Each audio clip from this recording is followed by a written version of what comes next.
Meteosat 4, the most accurate forecast. Cloudy and close overnight with occasional rain. The low 10 Celsius, 50 degrees Fahrenheit. The air quality is very good. The pollen count's low and it's going to stay that way. Remember, we're the first with the pollen count from 6 o'clock every morning. Later today, overcast with rain and drizzle to start with, turning brighter for a time late morning and early afternoon. More rain later in the day. Thursday will have sunny intervals and showers. It'll be fresher. Friday should be mostly dry with sunny intervals. Temperature now 10 Celsius, 50 degrees Fahrenheit.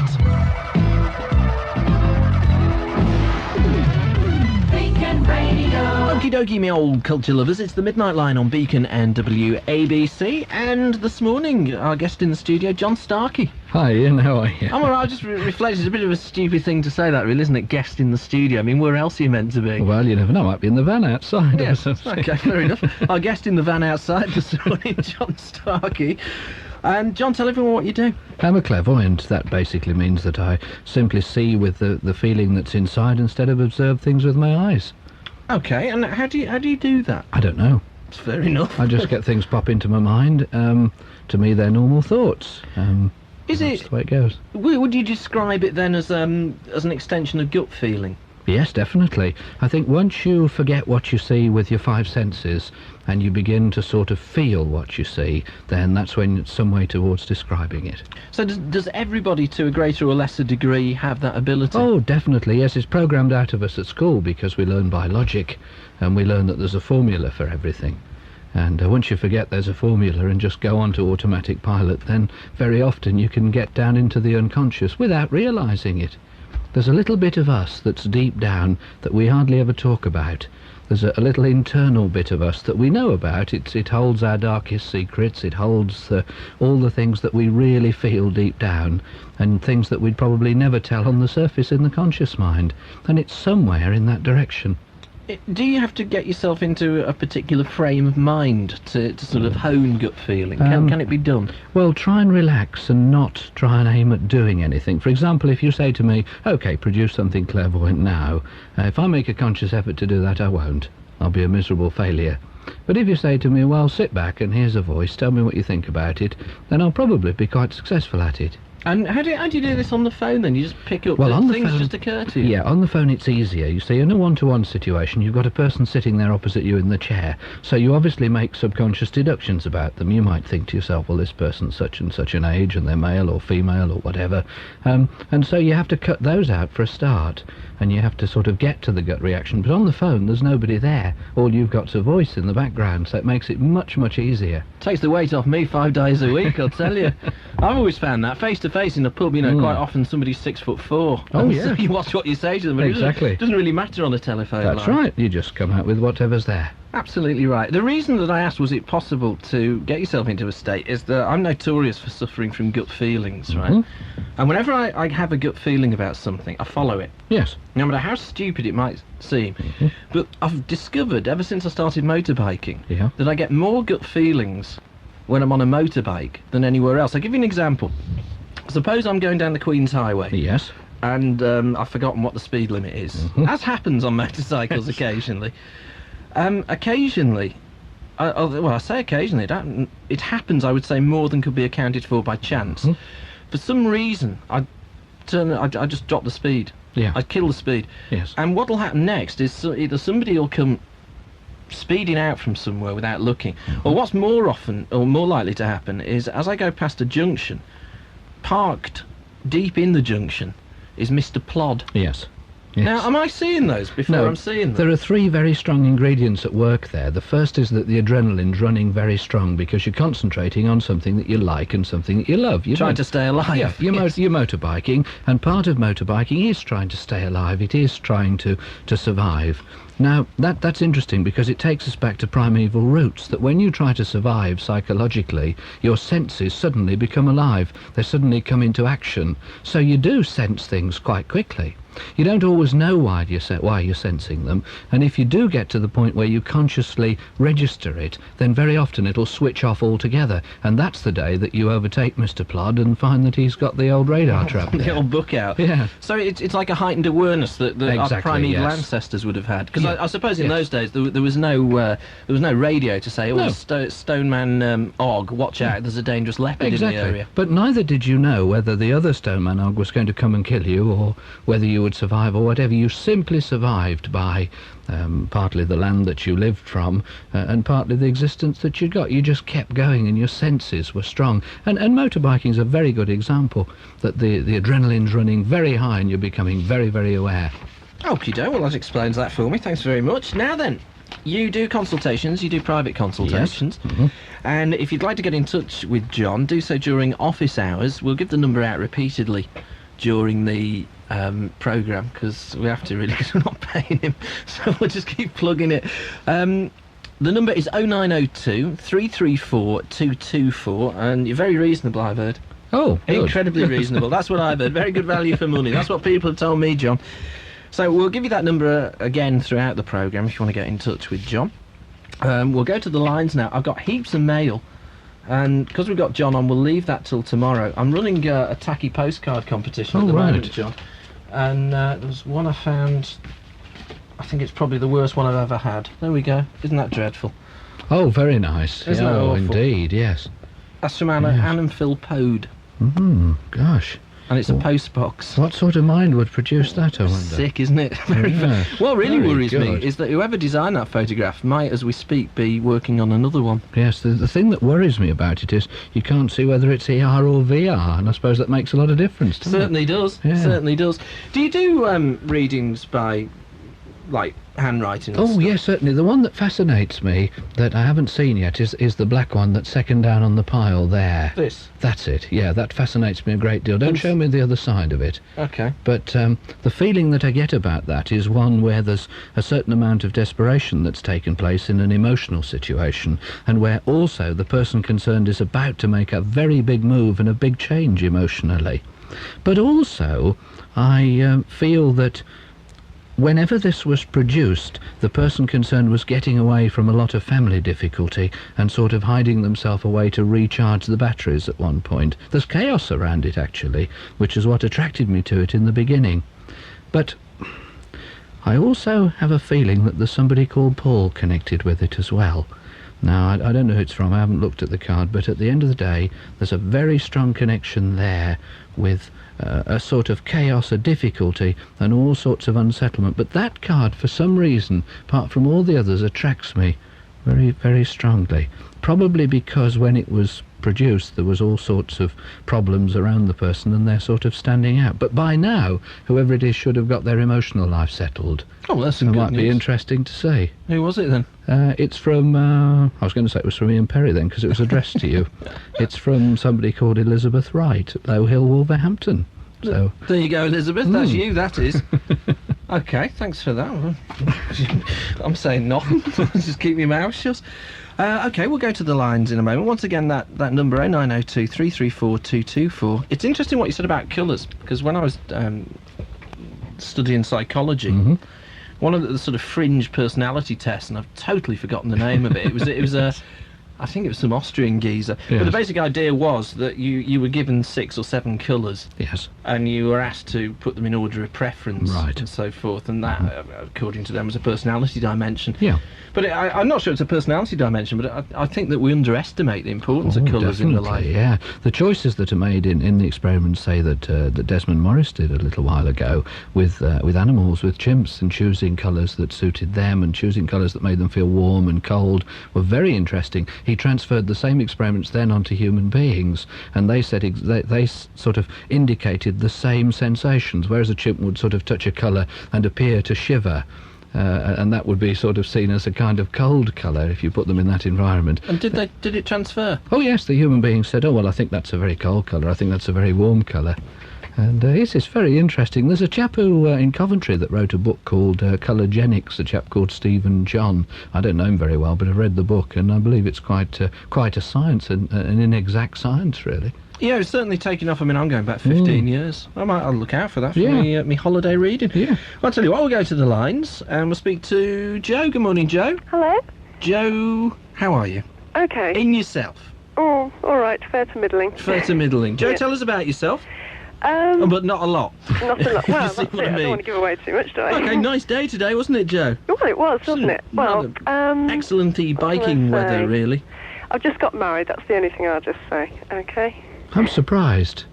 Oh, right. I'm surprised, yes. I think Not that ugly. No, I think the situation was very volatile prior to the marital situation, and I have a feeling that the marriage obviously is a very good thing.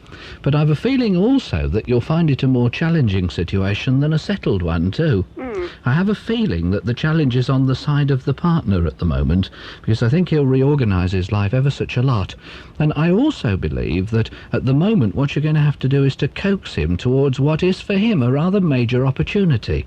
Right. It's unfortunate, really, that there's a fear deep down in him that he doesn't want to take it, and that fear's being fed by an older woman close to him too. Oh. And that's a little bit perturbing in a way. So I think maybe the first job is to sort of push as far as that direction's concerned. Right. And I have a feeling you could do very well indeed, but you should teach, you know. Yeah, well, funny you should say that. You should definitely Go on, teach. tell Keep going. You seem to have the aptitude to do it, but I think you'll do it in a very specialised way. Yeah. Because in the future I can see you teaching, but I can also see you using the therapeutic side of you as well. Right. And I think you'll use the two skills together, almost bordering on sort of social work skills at one point. Oh. And I have a feeling you'll do tremendously well with that. But it's coming from what you're doing now, really, and it'll be redirected by a little bit of specialised study that you'll do as well. Oh, I see. And I think that could come together very nicely. Oh. I'm sorry about the work surfaces, though. What's that then? I feel that the fitting of the work surfaces that's coming along relating to where you live isn't something that'll be satisfactory at all, and I'm afraid you'll want to keep changing it all the time. Oh. I It's can't quite think what you mean. Well, but, it's to do with the kitchen. It's almost as if you get one idea and then you want to change it. And I can see it actually being installed and then altered quite strongly. Oh. Tell us about the teaching aspect then. Well, I mean, what aspect would you think I was into? I don't know what you're into, but what you move towards at the moment is using your teaching skills and using your therapeutic skills as well, and combining those together so that the caring side of you and the teaching side of you can come out at exactly the same time. They'll come to a confluence where they meet as well. Right, well, it's dancing, actually. Oh, yes. And one of the questions I wanted to ask you is that I've got the big exam in October whereby I can get letters after my name and teach and put people through examinations is coming up. Yes. And I just wondered if you thought I was going to do any good at it. That actually is only a stepping stone to Switzerland. Switzerland? Yes. Oh, Because I'm right. perfectly certain that you achieve that situation, but afterwards you get very involved in a project relating to Switzerland. And remember, that healing aspect of you is very strong indeed. That's why the therapeutic side comes out so strongly. Oh, right. And I think it could work extremely well. Have you got a sequin dress then? No, I've got a spangly skirt. Have you? Yes. Do you know A new acquisition. my favourite bit of do you watch Come Dancing? Sometimes, yes, Is that- if Donny Burns isn't on. I've got to confess that I watch Come Dancing Oh, do you? if it's on the Oh. telly, but only for the old bit. I mean the end bit. When all Yeah. those dear old ladies try tangoing with each other to get in front of the no. camera. I think Donny Burns' smile puts me off too much for watching that. I don't know who Donny Burns is. I'm Well, sorry. you'd know him if you saw him. I put it like would. that, yes. Sounds like a big star. Yes, he is. Yes. Another question I wanted to ask you. By the way, just before you do, Yeah. why the dancing when you need to strengthen your ankle? Need to strengthen- Yeah, what have you done to it? Well, The one ankle's radiating normally and the other one's not radiating at all. well, would you like to know? Yeah, I would. Well, in Yeah. tonight's performance of a show, my Yes. heel broke on the tap shoe and my ankle cricked. Oh, I see. That's why then. Yes. And Yes. You know that. Yes. Were you at the show? Yeah, no, I just let it go on, and then I got a feeling from one ankle and one from the other. And I thought, well, she's telling us about dancing, but, ease off for a little while, because the one's quite normal. I think, actually, my left one's quite normal, and it's my right one that feels peculiar. That's right. Yeah, Yeah. the right heel went. Yes. Yes, and it's quite Spooky. embarrassing because the sort of dance didn't have quite as much oomph as it could have done. No, Broke that's halfway through. That's quite true. Mind you, there was somebody there that was a little bit opposed to you. Yes. Not in the competitive sense exactly, That's but right, a little yeah. bit on the sort of bitchy side, Yes, that's unfortunately. right. I mean, Yeah. that always happens, doesn't it, Do you in know what that was competition? about, by the way? Well, let me sort of skate round the subject. Yes, I Yeah. think I do know what it was about, but unfortunately the people concerned had met before, and I think that's the bit that you didn't know, really. Oh, I think they'd met before, and that it sort of sparked off the jealousy more than anything else. oh, right. Mind you, the handbag of the other person was obnoxious anyway. Oh. That doesn't quite make sense to me at the moment. I thought you were going to say a leotard, because that's what... No. Didn't you see them when they got dressed? No, what's this? Didn't you see the person when they got out of the leotard, and got dressed? What, are you going deeper? Yes, I am, yes. Well, no, the leotard was concerning me, actually. Yeah, I appreciate that, but what I'm saying is that the situation was based around the handbag more than a leotard. Oh. You'd have got your own back if you'd have got your own back if you'd have found that out, to be honest. Oh, right. But hey, don't go dragging my secrets out. Yes, we'll be on to underwear next, aren't we? I don't want to talk about my handbags. Right, can I ask my question then? Yeah, please do. If I can answer it, I will. Yeah. But sometimes if it's a question that, sometimes you just can't do it that way, but I'll do my best. Yeah. I just want to know, what was your most frightening encounter with a ghost? With a ghost? Yeah. Oh, a person's reaction to it. I once went to a place in Lichfield, which I won't mention because it's a well-known sort of place, and it was a very old house, and there was a door that was actually banging, and I had a feeling it was ghostly activity rather than the wind, and we checked some things up, and one of the people there reacted in a way that I didn't expect, and actually that put the fear of God into me. The ghost I wasn't worried about, but their reaction was very, very peculiar. So you've never ever met with a really evil spirit then? There's no such thing as an evil spirit, for the simple reason that usually a ghost or a spiritual presence that is trying to attract attention will use all sorts of means to do it until you give them that attention, a bit like a spoilt child. Yeah. Imagine if you were trapped between life and death and you didn't realise that you'd passed over. All that we know about death is that you put aside the body. So it's frustration, is it? Indeed, yes, it's saying, for goodness sake, look at me, recognise me, where am I, what's happening to me, and show me where to go. Oh. And very often gentle coaxing will... Why, are you going to ask me about the activity in the house you used to live in then? Well, we've never had ghost activity in the house. No, not the house you live in, the house you used to live in. What, you mean my parents' house? Indeed, with the large bed with the funny back on it. No. I don't think that's us at all. No. You don't? No. All right then, fair enough. Probably next door. Yes, it could be. In fact, it could be, actually, thinking about it, yeah. Listen, we've got to move on. Yes, we hope okay. your heel gets better. All right, thanks very much. And were you impressed? Yes, I was quite impressed, yes. Good. Okay, then. See you soon. Right, bye. Bye. Ghosts, have we got any in here? On this occasion, I don't feel any ghostly presence, but I have felt a feeling in the corridor, yes. 2 or 3 times in popping in the daytime. It's usually more active in the daytime than at night, actually. Oh, thank goodness for that. That's okay, then. We'll take a break there. 754-123 in Wolverhampton, 236-235 in Shrewsbury if you want to speak to John. Hollybush. On Sunday, August the 1st, Hollybush Aquatics plays host to the annual BKKS Midstats Koi Show. From 11 a.m. you can consult the experts, talk to the dealers and see some of the finest koi in the Midlands, all undercover. Admission is just £1 and children under 14 go free. For details, call Hollybush Aquatics on 0922 418 050. Hollybush. Hollybush Aquatics, M6 Junction 11, Warstone Road, Shares Hill. 3, 2, 1. The Toyota countdown's on. You've got till August the 31st to clinch a deal on a new Carina E or Corolla with Toyota's triple whammy. 3 years, 60,000 miles warranty. 2 years or 18,000 miles free servicing. 1 year's free RAC membership. With all this, the car in front is years ahead. For a triple whammy deal, call Freephone Toyota and get down to your nearest dealer today. The car in front is a Toyota.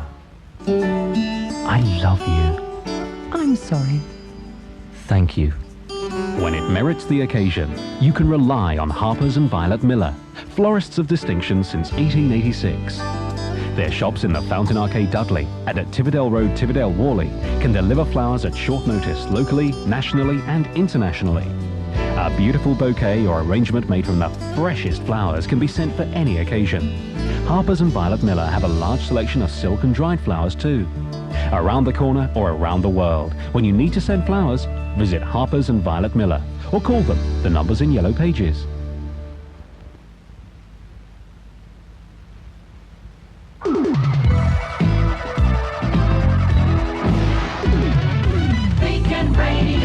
Night Line on Beacon and WABC. We've got John Starkey in the studio with us this morning. You want to speak to John? 754-123 in Wolverhampton, 236-235 in Shrewsbury. And next on the lines, on this line here, Rachel. Hello, Rachel. Good morning. Good morning, Rachel. How are we? Fine. Good. Do you believe this clairvoyant stuff, or...? I think it's just the mystery about it that you really want to know about yourself. So Is that it? Do you think it's ego? It could well be, yeah. I've got to admit, I tend to agree. Because if you ever say it to anybody, you've got any questions that you want to ask John, very rarely are they stuff like our last caller said, what's the most scariest experience you've had? Mostly it's, what can you tell me about me? Yeah. But that's fair enough. That's right. That's fair enough. We're not arguing with that. Anyway, you're through to John. Hello, Rachel. Good morning, John. I'm not sure whether that's ego or greed, to be honest. It's probably greed then. Yeah, I think that's the common trait these days. Yes, I see you... yeah, I don't know. Tell me if you've had any ghostly experiences. No, I haven't. No, I've been quite lucky. Well, Really? guess what's happening to you tomorrow night? Lucky? Do you think it's lucky not to, then? I don't know. I wouldn't really want one because I probably wouldn't know what to do if I actually met one. Oh, that means you've probably met one and don't realise it. Oh, right. What do you Yes. think you'd do? Probably panic. Why? What? Because you'd be scared? Yeah, most likely. What would you be scared of? I don't know, really. See, me, when I encountered this little Victorian girl, did I run away? Did I leg it? Yes, I did on that particular occasion. I'll be totally honest about it. When are we going to sort out your love life, Rachel?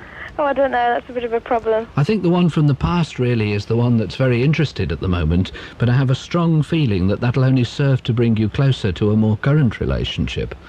I don't know why, but I just have a feeling that in their way both people concerned are quite genuine. The one particular personality, though, seems a little bit unsettled in himself at the moment and seems to be suffering a bit of pressure in a family sense. Maybe you should go for the one that you're not going to be a mother to. Which one's that? The one that's more current rather than the one that keeps turning up. Because I have a feeling that if you do that, you'll find things going very, very nicely indeed. And once you get to that stage, then I think you can decide exactly what you want to do. Right. Where did you get the top from? The top? Yeah, the sort of, it's a bit low, but it's like a bit, it's a bit... And you can see all this, can you? Where did you get that from? It's quite new. Is it the part of the new image? Yeah. It's very bright. Do you think it suits me? I do, actually, but it's very extrovert. It's making a statement about something. Right. Because usually the colours that you wear really aren't as profound as that, but this, like, stands out. Right. Interesting. And also, you wouldn't have had a neck like that a little while ago either. You'd have had something cut up the top of, Yeah. up by the Adam's apple. Yeah, you're right. But you're really going for it. You can see all this. Yeah, I don't know, I can't see what colour it is, but I know it's a different colour. I keep getting a radiation of like a lemon, but it's a different colour to the rest of what So you can see Rachel normally low-cut, wears. low-cut tops. Oh, sometimes, It's yeah. a tough job that somebody's got to do. Is this right, Rachel? I'm afraid it is, yes. You've been changing your image. Tell us about the top. Well, it's just an ordinary top with a pocket, but it's round-necked, and I'm not really fond of wearing round-neck items. Does it, No. No. It's extrovert for you, though. What kind of colours do you think suit me, then, should I be wearing? Actually, I think that before you had the change of image, very light, soft colours would have suited you, but you seem to have gone for a harsher regime with the makeup now, so I have a feeling maybe that, you need to soften that a little bit. Right. Maybe the colours are changing quite dramatically. I like the way that the hair's altered a little bit at the front as well. Really compliments you where it comes over the cheek there. Is this right? Yeah, he's right. You don't seem to have altered the back all that much, but the front's very different. Oh, right. You seem to be radiating in a very different way. You see, this is what makes me think, I'm very suspicious, really. This is what makes me think that relationship is something that'll develop very well. Because you were talking about ego in the beginning, and you're quite right. I think you're doing that to actually impress the person that's close to you. And I think you're right to do it. Well, there's two people close to me, John. Yeah, I appreciate that, but we need to only define them by saying one is one that's established that keeps turning up from the past, and the Yes. other one is a closer one. Right. That's more local, you see. Right. I have a feeling that it's the more local one that you'll go towards, but the one who keeps turning up from the past is the one that is difficult, and I think that would need a maternal influence, really. So maybe that you're going away from being the maternal influence by making this statement about you. Rachel the Raver. Does this fit? Does this make sense, Rachel? Yeah. Yeah, it's quite surprised me about my top and my hair and stuff. And when did all this happen? I mean, let's just get this straight. You're not related, are you? No. No, I just thought I'd make that abundantly clear. No, you don't sound like a Starkey. No. Anything else you can tell me about, John? Yes, I was wondering who Colin was, who was associated with one of the men. I don't know why, but I can see him doing something tremendously well with somebody called Colin. You know the one that sort of pouts his lip a bit? I don't know which one that is. Is that the one? Jagger, isn't it? Is that the one from the past or the current one? The one that pounces his lip? Yeah. Has he got glasses on? I don't know, but it's his lip that stands out. He sort of pouts a little bit. I'm not sure. Carry on. He stands back, sort of puts his hand at the side of him as if he was putting it in his pocket. It is Mick Jagger. And sort of looks back and stares, and then sort of makes a statement by pouting. A bit mardy, that's the word I'm looking for. Right. Can be a bit mardy. Oh, right, yes, I've got you. Well, it's that one that I think will do something very good in his working life with someone called Colin. Oh, right. And I think he should be looking out in that direction too. Okay. Really does look very good. Right. But I don't, as I say, it's the one that is close to you that's the one that really will go for it, not the one that keeps turning up from the past. Oh, right, what a shame. Well, I don't know. I mean, you've got to look at it in the long term. It might be what a shame now, but in the long term, you've got to look at the potential, really. Right. I mean, don't forget, you see, as John says, think lucky and you'll be lucky. Anything career-wise? I don't honestly know. I can't tell you as far as career is concerned because I just simply don't know. Right. It seems to me, though, that you'll get very involved with another girl later on as far as your career is concerned. Oh, sorry. And do something on a sort of freelance kind of basis that I think could be very good for you. Right. But I don't know what you're going to do immediately, career-wise. I would certainly, until you've been to Spain and come back again, I really couldn't tell you. Right. Anything about holidays or anything? Spain? You're going to Spain? What more do you want? No, these are the sort of things, you see, where you're now asking me, and it's much better for me to tell you. Oh, right. See, when you ask like that, that's exactly the point about the subconscious deduction. With something like, tell me about holidays, well, you know, that's really you telling, in a sense. Right. So it's much better for me to tell you, but I will say that after you've been to Spain, you'll begin to do very nicely then. Okay. All right then, That's Rachel. lovely. Thank you very much. Bye-bye, like the Bye. top. Bye. Bye. It's not a bad job, is it? Seeing girls' tops, eh? Where do I apply?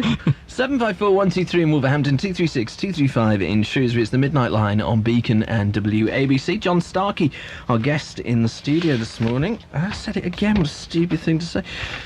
John Starkey, our guest in the van outside this morning. 0902 334 224 if you'd like to have a consultation with John. Rate's very reasonable.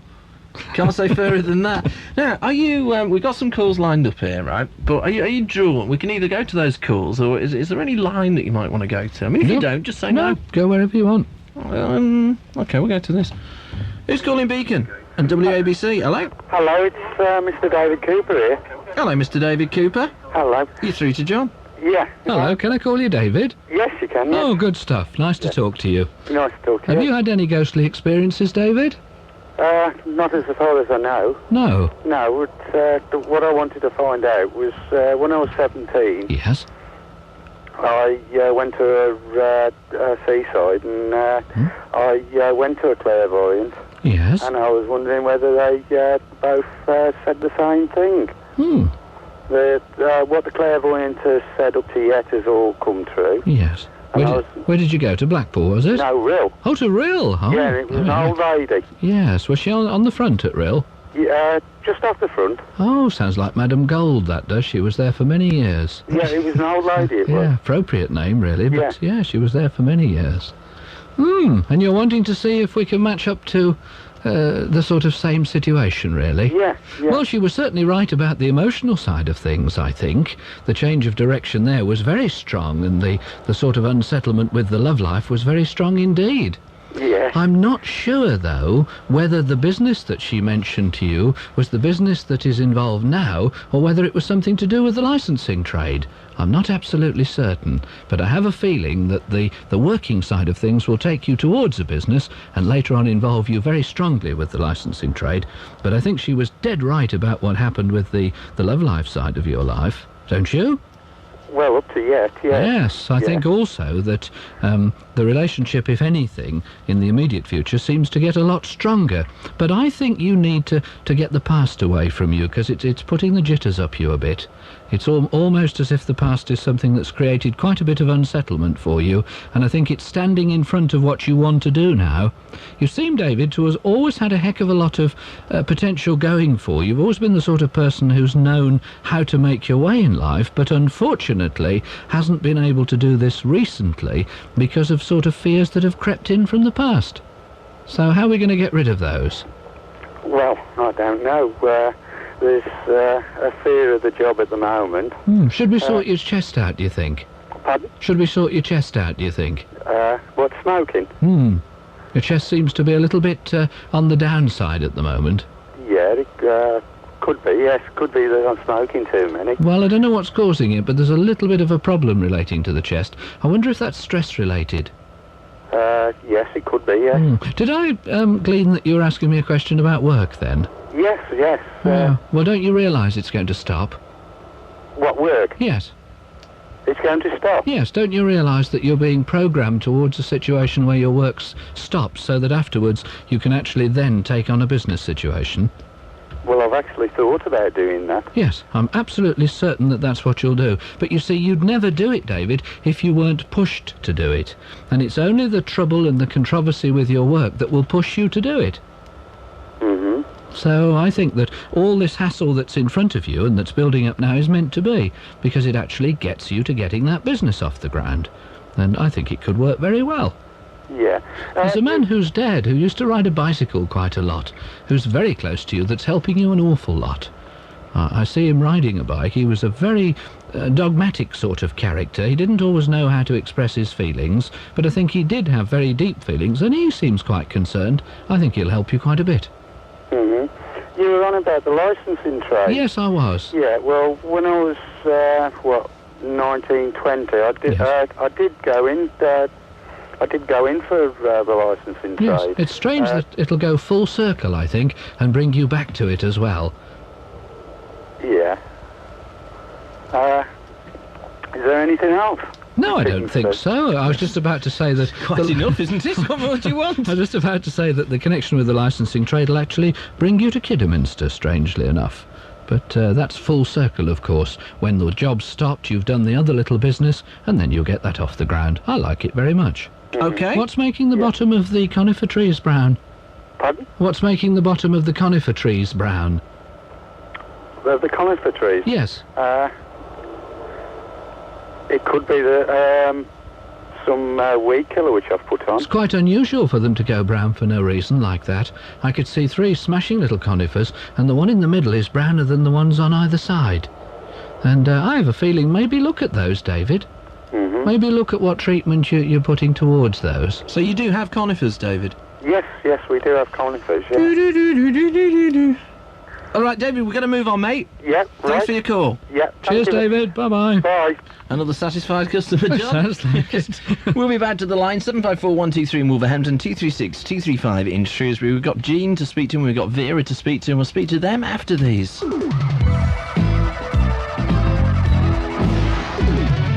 Beacon Radio.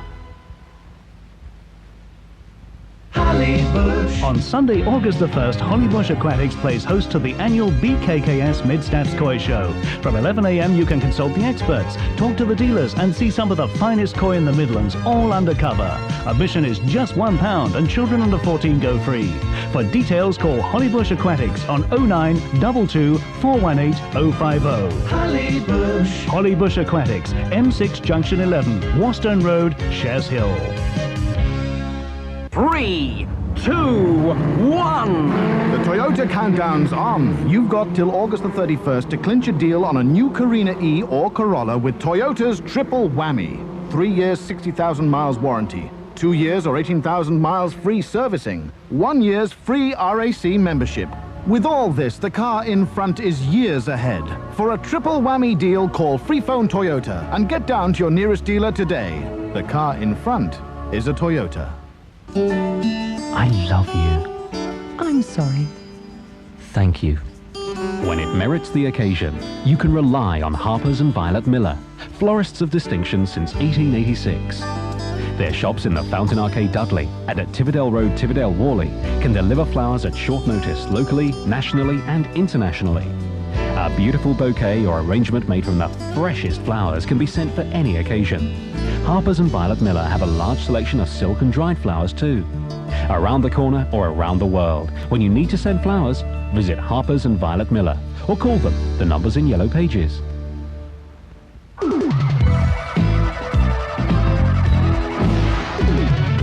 Beacon Radio. Midnight Light on Beacon and WABC.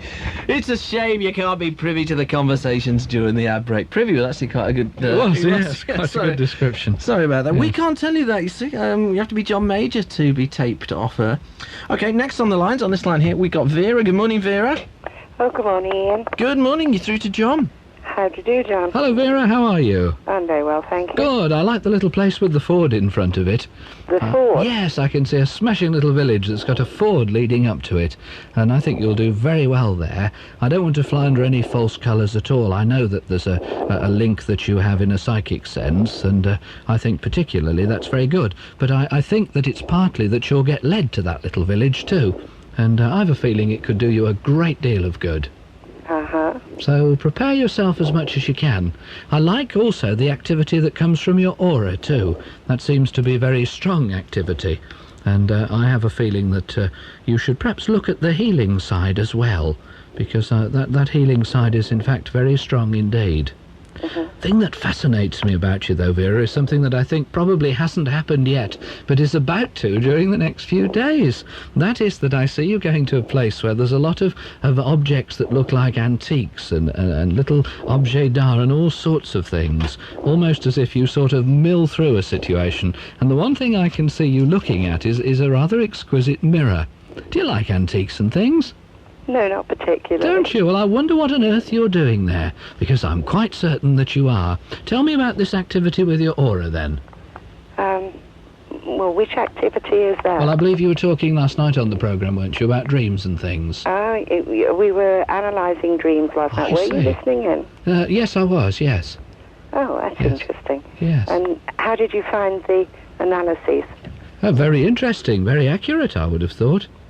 And you think there's a psychic connection? Indeed, I think not only with the dreaming there's a psychic connection, but also with the interpretation of it as well. But I'll wager that if you took a Kirlian photograph of your aura while you're doing some of your interpretations, it would be very strong indeed. What's a Kirlian photograph? Oh, it's a photograph that's a still frame method of photography that you can take of the human aura. Unfortunately, you can't take all of the body at the moment because it's a radiation process, but you can take sort of items like hands and heads and whatever. And it can be very interesting indeed, but, you know, if Vera's working on that sort of level, then I think it'd be fascinating to take a Kirlian photograph. Have you ever heard of a Kirlian photograph, Vera? Oh, yes, indeed, yes. It does show aura, not only of people but of plants, and can be fascinating. You can cut a leaf off a plant, and the shape of the leaf will remain in the photograph, which is the aura. I expect John can tell you a little bit more about that. But it is fascinating. Yes, one of the things that interests me about it particularly is that when you're photographing inanimate objects, say things like bread, and you photograph the bread in its normal fresh state, it's pretty dull. But when you photograph it when it's got mould on it, penicillin mould on it, it's absolutely radiant and almost as if it was a fluorescent sort of colour. Because it's got living things. Yes, the regrowth. Living energy, yes. Yeah. So I think it'd be very interesting for you to get a Kirlian photograph taken when those interpretations are taking place, or I think it's probably... Sometimes get that down. Yes. I'm a bit panic-stricken here. I'm hoping to God that you don't know what I'm blooming well wearing. What you're wearing? No, I've no idea. I know you're going to Kent, but I don't know what you're wearing. Not going to Kent, no. Oh, yes. Absolutely out of the question. Why? Don't you like it? No, I'd never go back to Kent. Ah, back, you said? Well, yes, I've had a connection with Kent, but I wouldn't go back. That's interesting. Well, much as you say you wouldn't, you will, you know. You don't go there to live, but there's something to be done relating to Kent. Strange it should be that place, we'll really. See, yes. Yes. Very interesting. Well, the very best of luck. You sound as if you're a budding psychic there. Yes, I think I probably am. Yes, well, you look out for that little village with the ford. Yes, and I think you'll be fine that that's very, very compatible. Right. To what you're doing. Incidentally, I'm drawing something on a piece of paper. Can you see what it is? No. Oh, what a shame. It's the radio. How's he expected to see what it Well, is? if he can see her boobs, he can surely see my bit of paper. Oh, no, I don't see anyone's boobs. No. Oh, I see. That was Gosh, the, I hope you don't the start... low-neck top, you see, and I had this face. I thought, oh, he's going to see what I've been drawing here. No, certainly not, no. No, the only thing I can see is the window that needs putting in, actually. A window? Yes. Where? Behind us. Bit of wool, stupid. There's a large window and there's a smaller window close to it. And I have a feeling the alteration of that is quite interesting. My windows? Yes. My windows? Yes, certainly, where you are.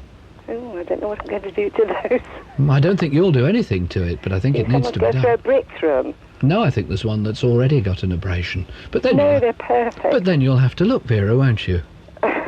All right, Vera. Bye-bye, Vera. Goodbye. Ta-ra. Would you, if you want a Curlian photo taken, would you go to a Curlian photo me Yep, booth? there's a couple of Curlian photography people. One, I think, in rural Shropshire. I don't know exactly where. They're very good at it. And there are people, dotted throughout the country. There's one or two universities that have got the equipment, but it gets more and more sophisticated as it goes along. What would be the point of having a Curlian photo, apart from to put in your Curlian photo album? Only to observe what's happening, the differences between the statical electric fields and the heat absorption layers of the body. Science won't call it an aura, it calls it a heat absorption layer. And only like your own ozone layer? Yeah, only to make comparisons, really. What can a Curlian photograph tell you then? Well, in America, they use it where deep X-rays fail, and little green spots show where problems in the body are. Because I suppose you could argue that, was it, I can't remember, it was the ancient Chinese used to do something similar by running their hands over the body. Yes, that's and then they sort of stop at a point. That's right. There's a method of healing called Reiki healing that's Tibetan, and that's very similar to that you run the hands over the body, and at a particular point the hand will stop, and that's thought to be where the problem is. Tibetan? Yeah. There's me confusing with the Chinese. There may well have been an ancient Chinese method too, but the one I know of that's sort of come through to the present day is a healing process called Reiki healing. And actually, funnily enough, we were talking earlier about the residential weekend. We've got a couple of Reiki healers coming on that weekend. And now, that's a psychic residential weekend, which is taking place on Friday and Saturday, the 20th and 21st of August at the Ormscliff Hotel. Nice hotel, that. Yes. I've eaten in the Ormscliff. Have you really? You've met the Murphys, have you? It's in a few years ago now. And that's in Llandudno, and that's sort of like a psychic workshop-y thing. Yes, that's right. Yes, it's a...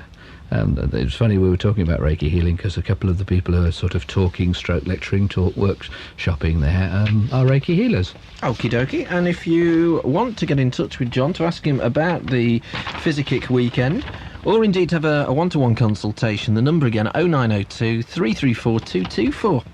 We'll go back to the lines and speak to, I don't know, because some ghosts nicked me list. Oh, here it is. Jean. Oh, great, we can do the joke. It's a great gag, this. Hi, Jean. Hi, Jean. Sorry, hello, Jean. All right. Yes, Jean. You're through to John. Yeah, right. How are you, Jean? You sound a bit down. What's the matter? Nothing. Well, you keep going, all right, and it's like, what's up? What you say? You don't sound very friendly. I'm all right.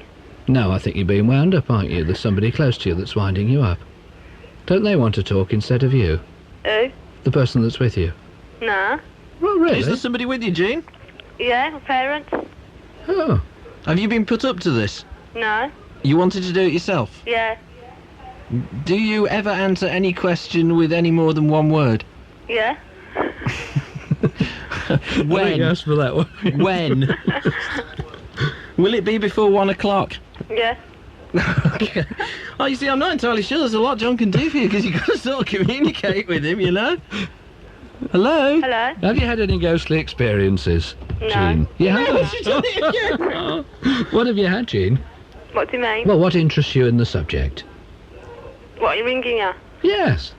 I just want to know if you could tell me about my love life. About your love life? And my family. About your love life? No, I don't know, Jean. I didn't know you got one, to be honest. Is that the problem, Jean? I don't know. Dear me, eh? Personality bypass or what? Who we got on this line here? Who's calling Beacon and WABC? Nikki. Hello. Hello, Nikki. Hello. Now, are you slightly more lively than our last caller? I hope so. I hope so. I think so. If you get any less lively, you're clinically dead. I'll tell you what, she's cheered me up ever such a lot. Yeah. They always say there's somebody a lot worse off than you. Definitely. I've always wanted to meet him because I could do with a good laugh. Now then, Nikki, you're through to John. Hello. Have you had any ghostly experiences? No. No, you had to hesitate. Yes, I know I did. Why did you have to hesitate? I possibly could have done when I was a child. That's the point at which we have very little resistance, and I think very often we're more prone to seeing things then, but very often later on we then either forget or put them aside.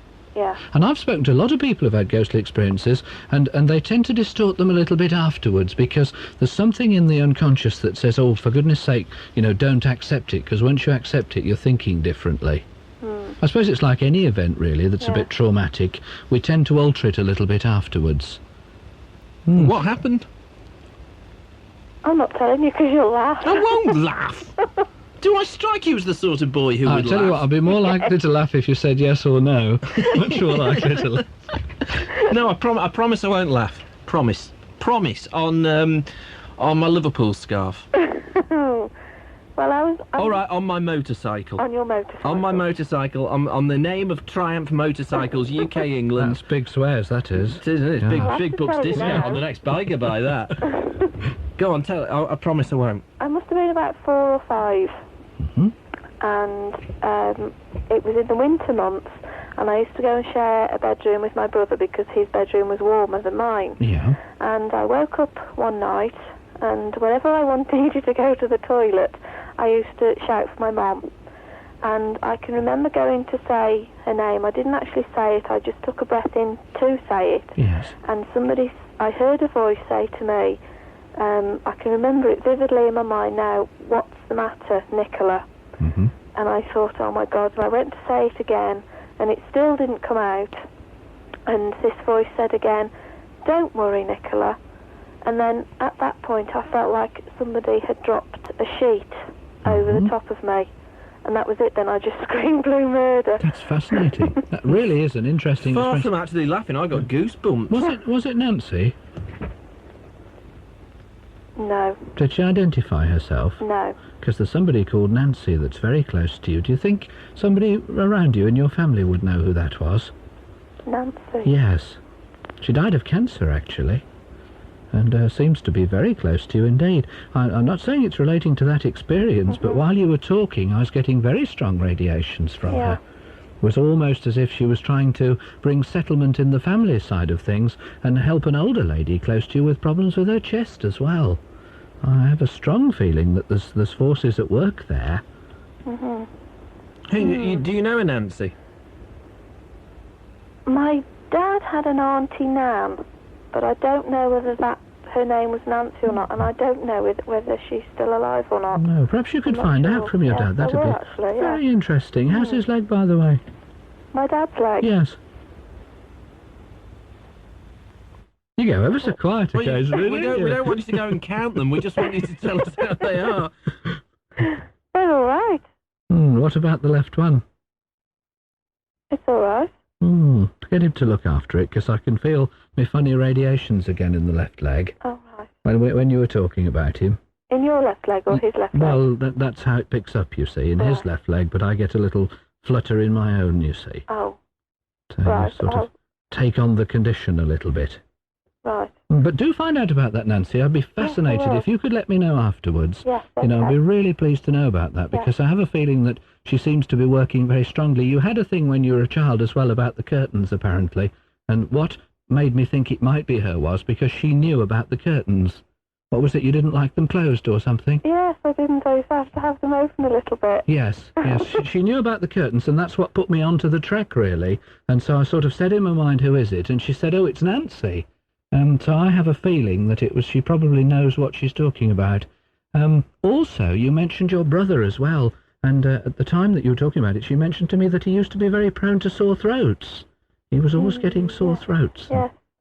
Yeah, Yes, he was. Was that about the same time as the incident that happened? Well, it was when he was younger, yeah. Yes. Yeah. Yes. What incident? What incident? Nikki? Yes? What incident?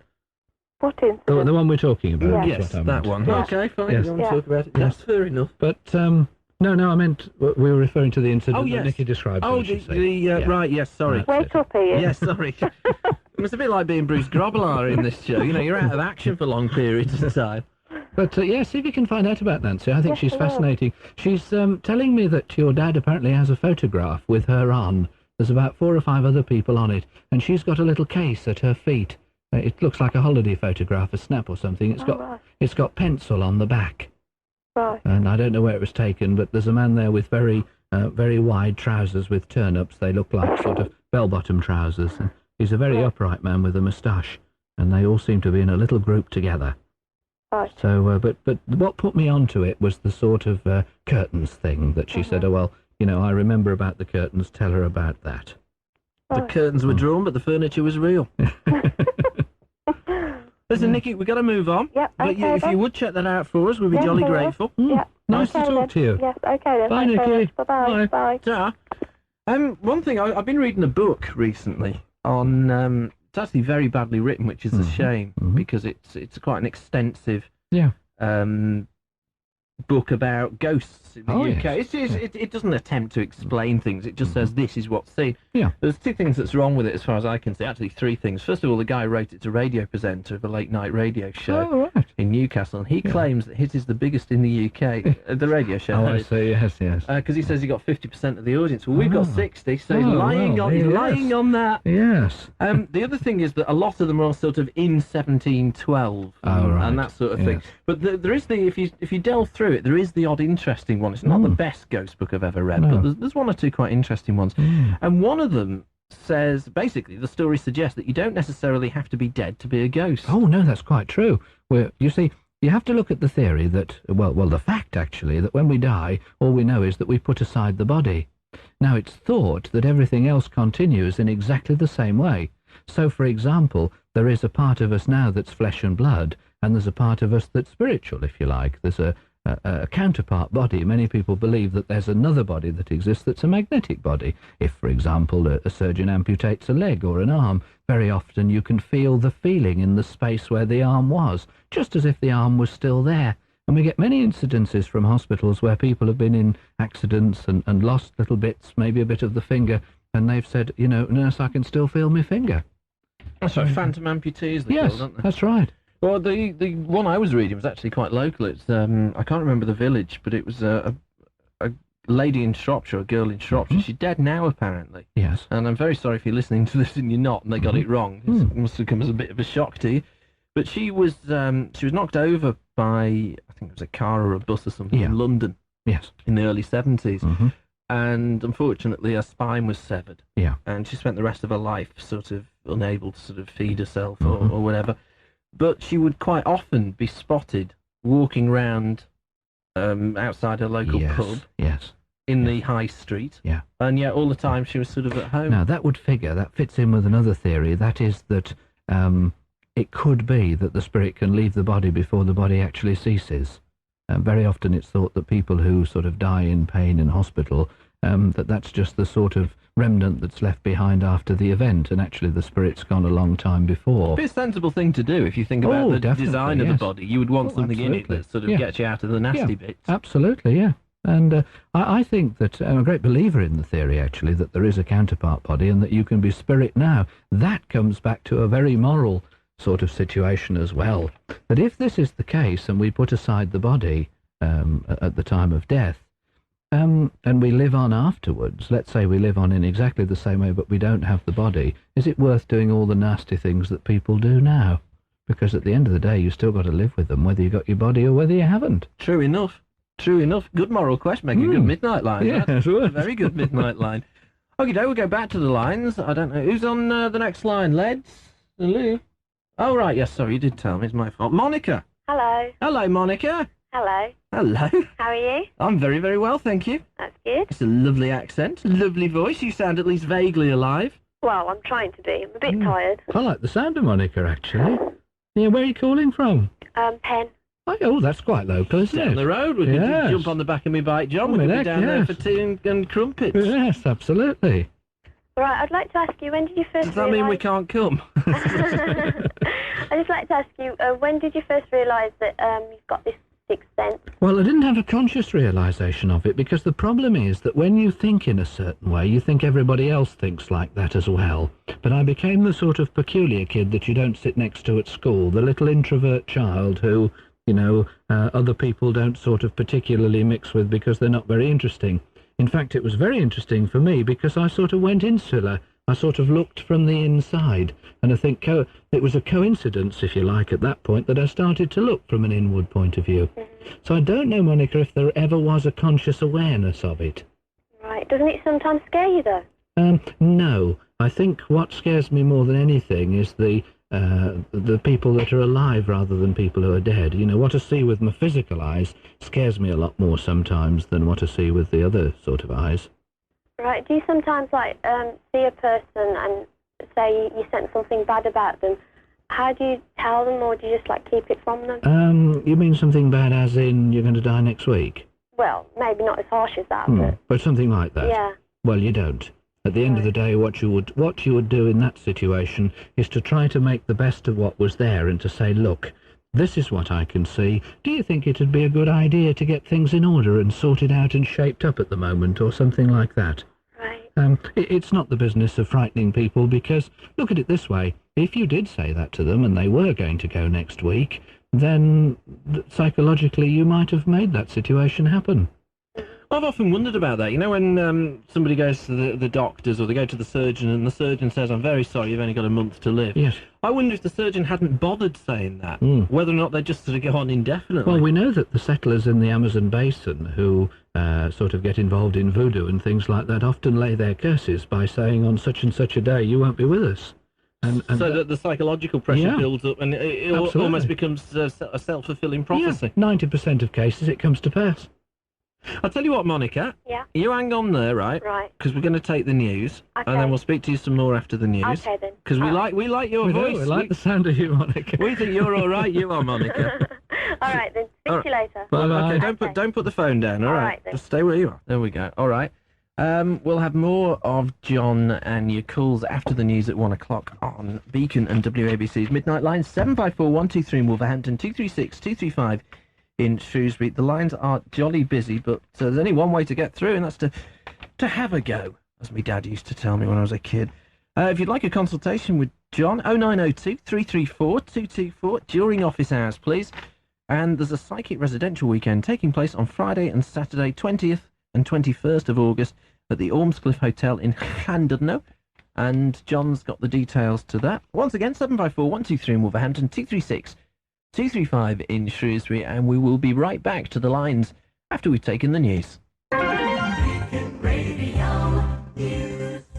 For 1 o'clock news, this is Peter Russell. A man's been arrested by detectives investigating the murder of 9-year-old Akhlaq Ahmed.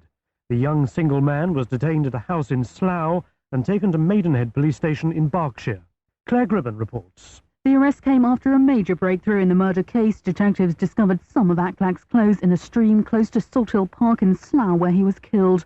The little boy was battered and strangled. His naked body was found dumped in bushes. Akhlaq vanished at a cricket match on Sunday. He'd wandered away from his father to find a toilet. The man was arrested late last night and is now being questioned by police. 5 people have been killed and scores of others injured in a series of bomb blasts in Italy. Most of the dead were firemen blown up by a car bomb in the financial capital Milan.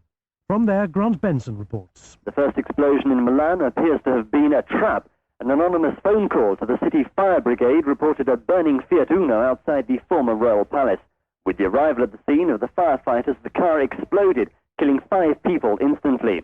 20 minutes later, 2 explosions hit central Rome. First reports speak of dozens injured and some historic buildings severely damaged. These latest explosions come just weeks after the blast that hit Florence, leaving 4 people dead. Grant Benson, IRN, Milan. A Sinn Féin councillor has escaped unhurt after a gunman opened fire on her home in Belfast. Annie Armstrong was in the house with her 3 children when shots were fired through a window. Her son, 16-year-old Michael Armstrong, was badly shocked and taken to hospital. It's the second attack on the home of a nationalist councillor in 24 hours. A campaign is reportedly underway to stop the Duchess of York becoming a United Nations goodwill envoy. Newspapers this morning say both Buckingham Palace and the government fear such a move could prove an embarrassment. They say a senior cabinet minister has called such an appointment highly unsuitable. It's thought the Duchess, who's involved with a number of charities, has been anxious to improve her image following her separation from the Duke last year. Independent Radio News. The latest satellite picture is produced by John Warner from orbital station Meteosat 4, the most accurate forecast. Overnight low 10 Celsius, 50 degrees Fahrenheit, cloudy and close with occasional rain. Later today, overcast with rain and drizzle to start with, but it will turn brighter for a time late in the morning and early afternoon. More rain though later in the day. Thursday, sunny intervals and showers. It'll be fresher. Friday should be mostly dry with sunny intervals. Temperature now 10 Celsius, 50 degrees Fahrenheit.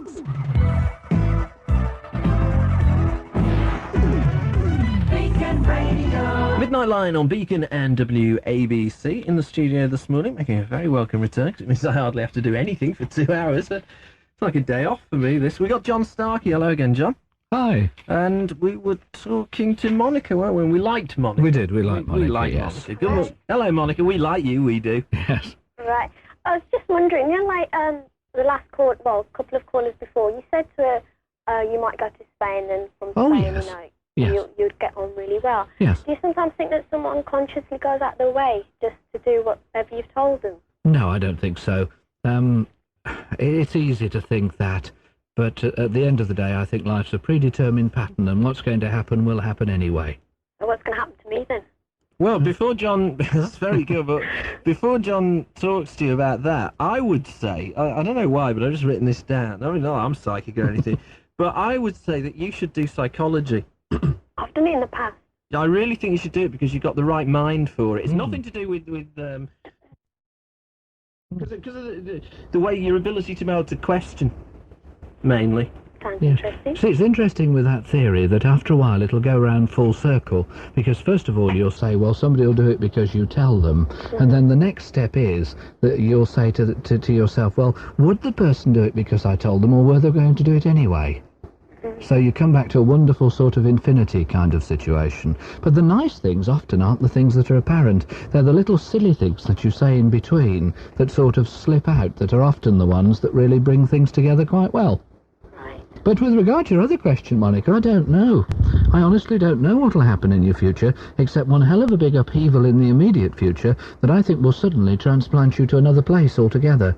I remember you telling us when you first came on that you're in Penn, and I honestly don't feel that you're going to be there for all that long.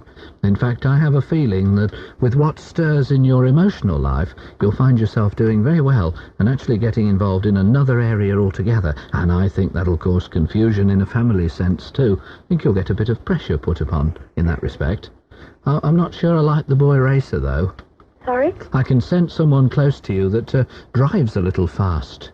And I'm not sure that's something that balances your personality. Can you describe this person? No, I just have a feeling that, I mean, initially I was a bit facetious in calling them the boy racer. They seem to be someone who is interested, we mentioned ego before, and interested in this respect in their ego quite strongly. I think there's a very good heart there. I just have a feeling that they enter into everything very, very quickly, and particularly into driving very quickly too. I like the feeling of them in the context of you, because I think they'll balance you and what you feel very strongly. But I just feel take it steadily and let it develop itself, really. Right. But I get this strong whoosh of energy from him, and I suppose that's a very good thing. Maybe you could channel that energy for him. Could you tell me something about my family? No, I can't, but I can tell you later that you'll work with a lot of people who are disabled, and probably disabled as far as mental disablements are concerned. And I have a very strong feeling that you'll develop an aptitude for that.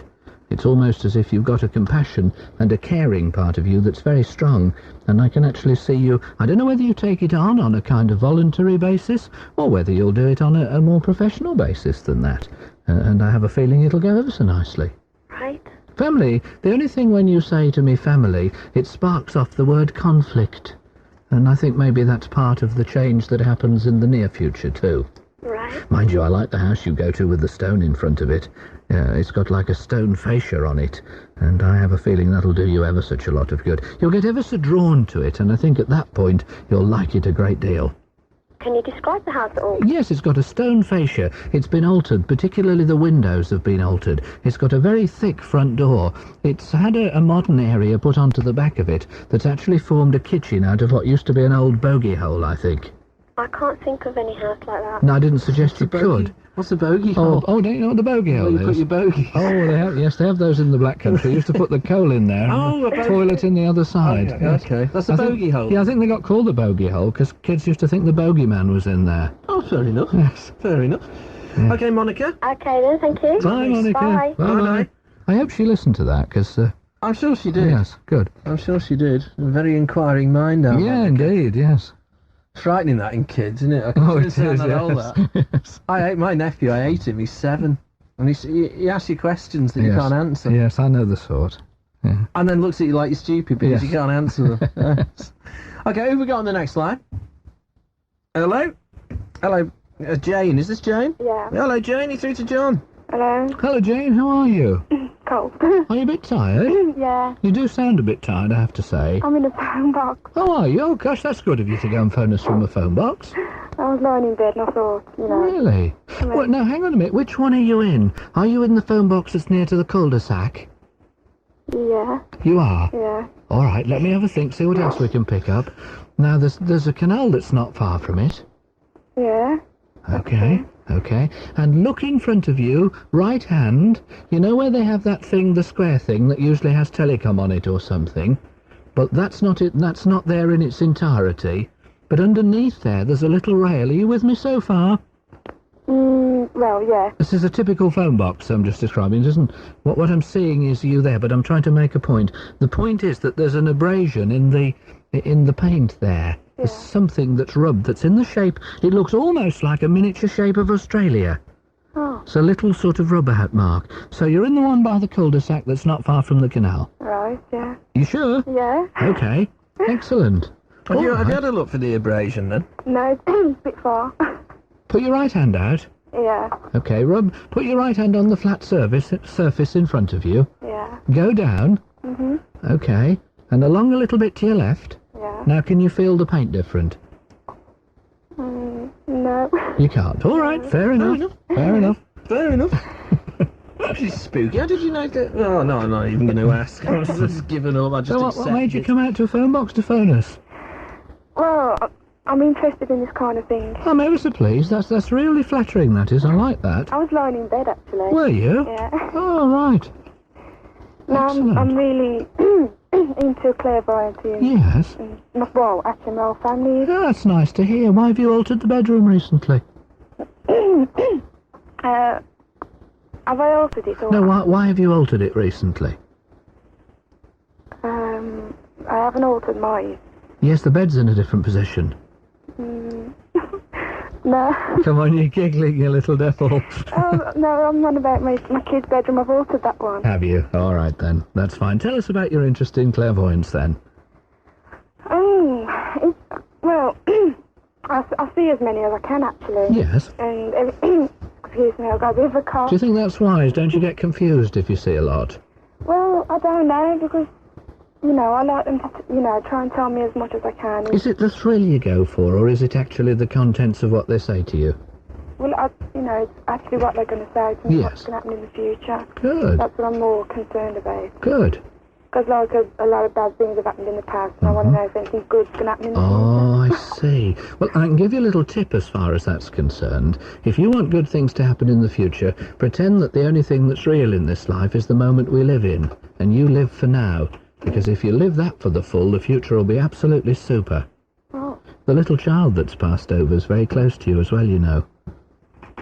Yeah. I hope you don't mind me mentioning it. No. But I can sense it very, very close to you indeed. I can't make out whether it's a boy or a girl, but I know that the child that's passed over is being looked after by a lady who's also dead, who didn't go all that long ago, that I think was very arthritic before she died.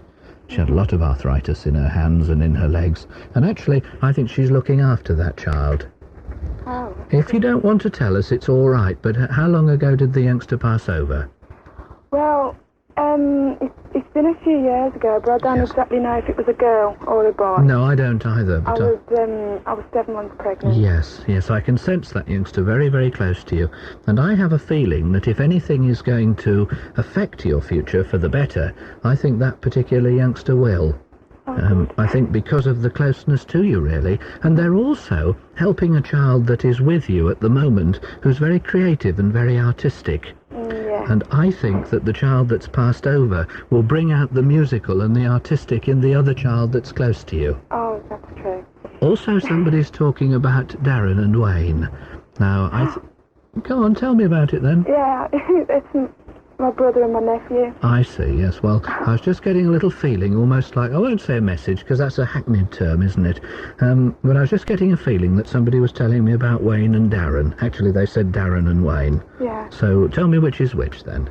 Darren is my nephew. Yes. And Wayne is my brother. Right. And which is the one with the problem with their hand, a bit of a skin problem? Looks a bit like psoriasis or something. I think that could be Wayne. I see. Yes, I don't know which one, but I know one of them has, because I can feel it on the back of my hand. It's lovely, really, because I think that obviously you've been meant to come to the telephone box tonight, because I really do feel that child that's passed over is ever so close to you. I'm not just labouring the point for the sake of it, but I want you to know that in relation to the question that you asked about, will the future be better? Yes, it will.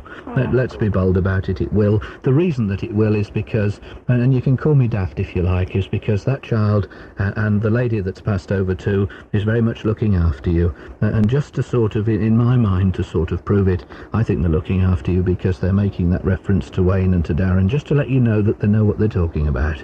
Oh, good. And why do you tread the back of the heel of your shoe down? Well, why do you? I was just doing that at the moment. Yes, it's nerves, is it?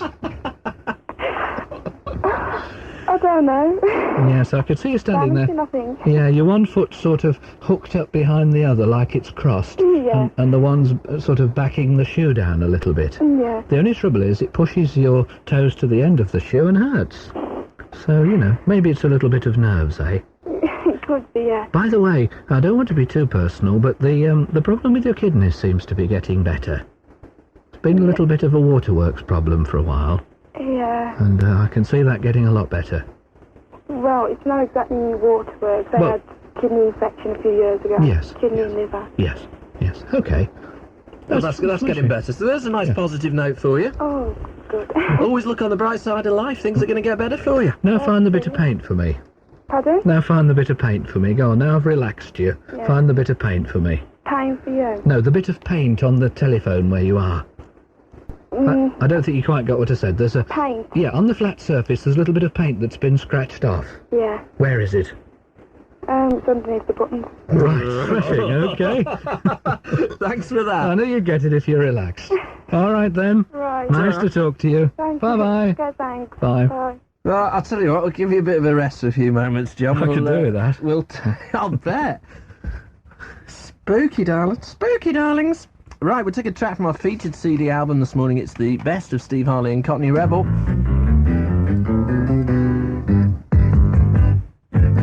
You've done it all. You've broken every code. Pulled the rebel to the floor. You spoke the game, no matter what you say. But only metal, what a bore. Blue eyes, how can you tell so many lies? Come up and see me, make me smile. I'll do what you want, running wild.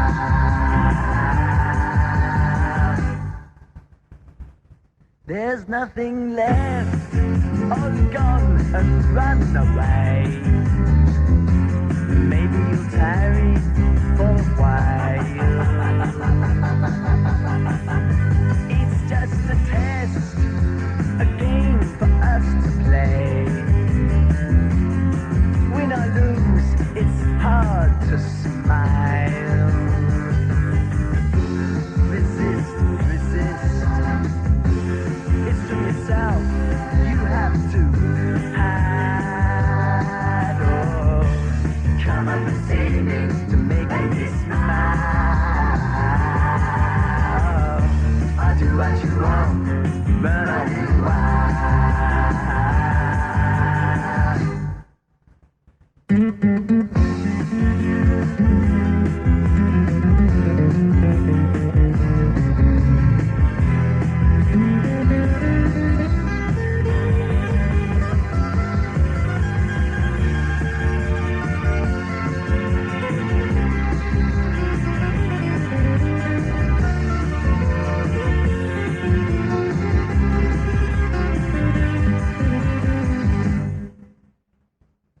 There ain't no more. You've taken everything. My belief in Mother Earth. Can you ignore my faith in everything? 'Cause I know what faith is and what it's worth. Away. And don't say, maybe you'll try to come up and see me, to make me smile. I'll do what you want, just run on wild.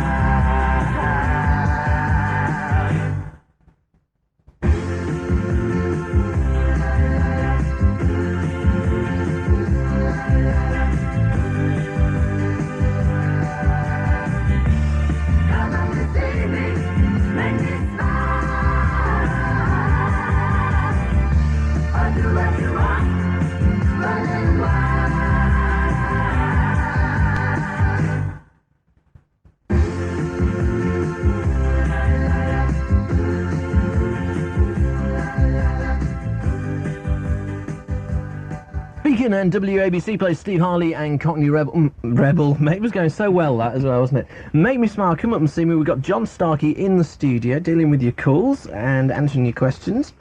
Now, when two clairvoyants meet, right, because you've got this like clairvoyance thing, psychic residential weekend. Yeah. So there's going to be a lot of clairvoyants. Yeah. Do you talk to each other? Oh, gosh, yes. I mean, because of the sort of business that we're in, yes, there's a lot of ego. There's a lot of people who think that because there's a power involved that must be personal to them. And, of course, it isn't. It isn't personal to anybody. So, you know, leaving aside the human aspect, decent people are decent people. And if you get on with them, you do. And if you don't, you don't. See, one thing that interests me is that because of the nature of my job, I've met either in the building or on the show quite a lot of clairvoyants. Oh, yes. And the ones I tend to favour, and there's certainly a lady that we used to come in called Jenny. Yeah. I think I spoke to her, didn't I, last time on the phone, when you... Who was that? Oh, no, that was my mate Gary's missus. Ah, right, okay. Sorry. That was Debbie. Ah, Debbie. right. I knew Debbie. I knew it was you. I just had a mental blank out there. I tend to be more impressed by people, and Jenny, and I think yourself is certainly in this ilk, of you don't actually feel that you've got to prove anything, you know? Well, no, because once you start to feel that, you can't. No, you've had it, haven't you? Yeah, once you start to feel that, you can't, because it's like saying switch it on. It's a bit like, throw yourself off the pinnacle of the temple. You don't do it because it's not appropriate. No, it almost then becomes a power kick, doesn't it? Exactly. And I refuse to be wrong. Yeah. It's like, you see, it's the same thing with phone shows. I mean, we were talking before about, I was saying that I never really think too much about what I do. No. Because I think if you started to think, if you woke up on a Monday and thought, I've got 10 hours this week, a totally dead air that I've got to fill, then you wouldn't come in the studio. Oh, no, definitely not. You'd be too scared. Absolutely. But I've noticed a lot of phone show hosts do exactly the same thing. They've always got to be right. Yeah. But I think it's interesting that you don't feel that. No, I mean, being wrong is human anyway. Absolutely. I mean, if we were, if we were plumbing and I was sort of weighing up what sort of job to do, then I'd probably have a very good idea of how to tackle it and how to get through, but I'd probably put the wrong nuts on occasionally. Oh, there's a wrong way to do DIY, John. I'm your man. I'm not kidding you. Anything, these taps, tap tops. That are absolutely idiot-proof. Yes, and any idiot can walk into Texas Tom's and buy it. Well, Texas Tom's sells bloody lies, mate, I'll tell you. Oh, could I work out how to do it? I managed to screw the screwer up, I just don't want to talk. It took me ages to work out what the Allen key was for. They put an Allen key in and all you do is just sort of put it together. Yes. Just screw it round. Well, I'd punched the holes and sort of got the raw plugs ready before I noticed the Allen key. Who we got here? We got Sonia. Good morning, Sonia. Hi, Ian. Hello, Sonia. How are you doing? I'm doing very well. Good. Very, very well. And how are you? Well, could be better. Things are a bit of a turmoil at the moment. Oh dear, oh dear. Doesn't sound too bright, Sonia, that? It's not at the moment. Oh, goodness. Basically, I want to find out where I'm going to be living next, because at the moment I'm commuting between Wales and Stourbridge. Really? Yeah. Oh, gosh, what part of Wales? Churchstoke. Oh, yes, I know. That's just on the border, isn't it? That's right, yeah. Isn't that near the Cardigan Mill Valley? Not too, not too far away, the Welsh foothills, isn't it? So you've got around and acclimatise yourself to the area then, Oh, Sonia? yes, of course. I don't think you'll go to either of those places eventually, actually. And you wouldn't thank me for telling you where I think you'll go to. Stoke. Nobody would thank you for that, John. No, it's a bit, well, I was going to say a bit better than I won't say that. It's different to Stoke. It isn't Stoke. I think you'll go to Bristol. Bristol? Yes, it was my first thought. And I think you'll go there because of an emotional association, which I think could be I am ever going so to good. Bristol in, sort of that way I in see. September, I think, or Yes. the end of August. Well, when you do, you watch your emotionals, because there's something that lies there in Bristol for you. Oh! I'm certain it'll be very good for you indeed. Oh, that sounds good. I also can see a theatre as well. I've no idea why. We were just discussing this afternoon, actually. A few of my family members and I, we were talking about joining an operatic society. I see. Oh, very nice. Can you sing opera? No, I can't. I can paint scenery, though. Oh, that's very good. That's a skill in itself. Yeah. Yes. I'm just also wondering what I'm going to be doing career-wise, because I've got so many ideas, and I just don't know which one to put into practice. Why don't you expand some of the work that you've done previously on a sort of voluntary project basis? Because I have a feeling that you'll take on a project relating to some sort of local authority funded sort of situation. Are there any? Local authority sort of funded situation? I don't think so. Oh, well, you don't know, do you, Sonia? What makes you think not then, Sonia? I don't know. I just, as I say, I've got so many ideas going around at the moment, and I'm really trying to set myself up in a business. Yes. Well, I'll get you going on it. I'll get you going. It certainly is sponsored. It certainly is set up in the beginning. Yeah. It isn't a business as such. It may well develop into that later, but it's got follies involved. It's got puppets involved in it. Ah. And I have You're going to be working with the cabinet. Yes, it's got some very interesting puppets. Now tell us about it. Well, being as I've moved down to Wales temporarily, Yes. My business before then was ceramics. Needless to say that living in a static caravan, I've got nowhere to fire my Quite, no porcelain. kiln, yeah. So I've started to use papier-mâché. Ah. That's interesting. Now we can see a connection Yeah. bubbling here, can't Yeah. we? Yes. And for anybody who's missed it, what do you make puppets out of? That's it. Yeah, very interesting. Yeah, I certainly think that'll get you in and get you going, and then you can do the things that you want to do afterwards. So, to do with Bristol, to do with something nice with your love life, you can do with that relating to Bristol, and then to do with getting involved in the project with the puppets, I think that could go extremely well. Yeah. But what of the person from the past? The person from the past. I don't like the sound of that. Well, what of them? I mean, at the end of the day, I suppose you will feel strongly like moving on. But I wonder if they will. Ah, are we talking family here? We're talking love life, I think. Oh. That's a strange one. It is, isn't it? Yes. But you do tend to pick those. I do really, yeah. Yes. I was supposed to be getting married in September, Yes. but it's all been postponed at the moment. Yes, I appreciate what you're saying. I can't think of anything. What about the one before? Oh, God. Please. Yes. No, I don't see anybody. I'm suggesting the one before is the situation that at one point turns up. And I'm suggesting don't be diverted by that. Oh, no, I wouldn't. Quite important, because they've come to a sort of hiatus now where they took a situation on previously. That's now come to an end. Yeah. And I think their eyes are wide open and, shall we say, they're looking. So, I think I'm going into hiding. Well, no, I wouldn't do that. No, you face it, because you're much more bold now than you were then. Oh, definitely. You are your own person now, so you can face the situation, look them in the eyes and say, oh, no thanks. I think that's by far the best way. I like the girl with the flower arranging. I think she'll do you a lot of good. Not real ones, you know, the sort of, the artificial sort and the dried sort. Yeah. But I like the feeling of her very much. She's a most enterprising girl, and I think you'll have a lot to do with her. Rather fair, quite blonde, little fringe, high forehead, very vivacious sort of girl, and I've a feeling you'll get on very well together, actually, but get to Bristol first. Right. All right, then? All right, Sonia. All right, Bye-bye. Bye. Bye. It's all right. There we go. Dave from the chip shops phoned in. Oh, great. You'll be all right for a bag of chips on your way home. Lovely. When does the body gain spirit, he wants to know? That's an interesting question. I don't know the answer to it, but I think it might be continuous. If you look at the cycles of nature, it could be that the spirit remains and simply becomes reincarnated into mortal flesh, if you like. So it's just like a cyclical thing? Yes. Wouldn't it be strange if it was the same spirit all the time, and just a different form with the wiping out of the physical memory as we know it? So then if, because I think I've told you before that I got so interested in hypnotism that I decided that I had to go and learn how to do it. Indeed. And one of the things that we've done on the show in the past, must do another one actually, because they're quite interesting. Yeah, somebody told me about that. You're doing some past life regression, weren't you? Yeah, we do past life regression. Yeah, there was a lady that came into the office that was fascinated by that. And, yes, so am I. But I mean, the weird thing is being able to do it, to be able to regress people. Yeah. I mean, it's a skill. It's like being able to kick a football well. You know, I mean, anybody could do it as long as you have the necessary attributes. Yeah. There's nothing sort of vaguely paranormal about it, but just strange things start happening when you ask people to go back prior to this life. Yes. You don't actually phrase it like that. What makes it paranormal is that the sort of orthodox side of science says, well, yes, it does exist, but no, it doesn't.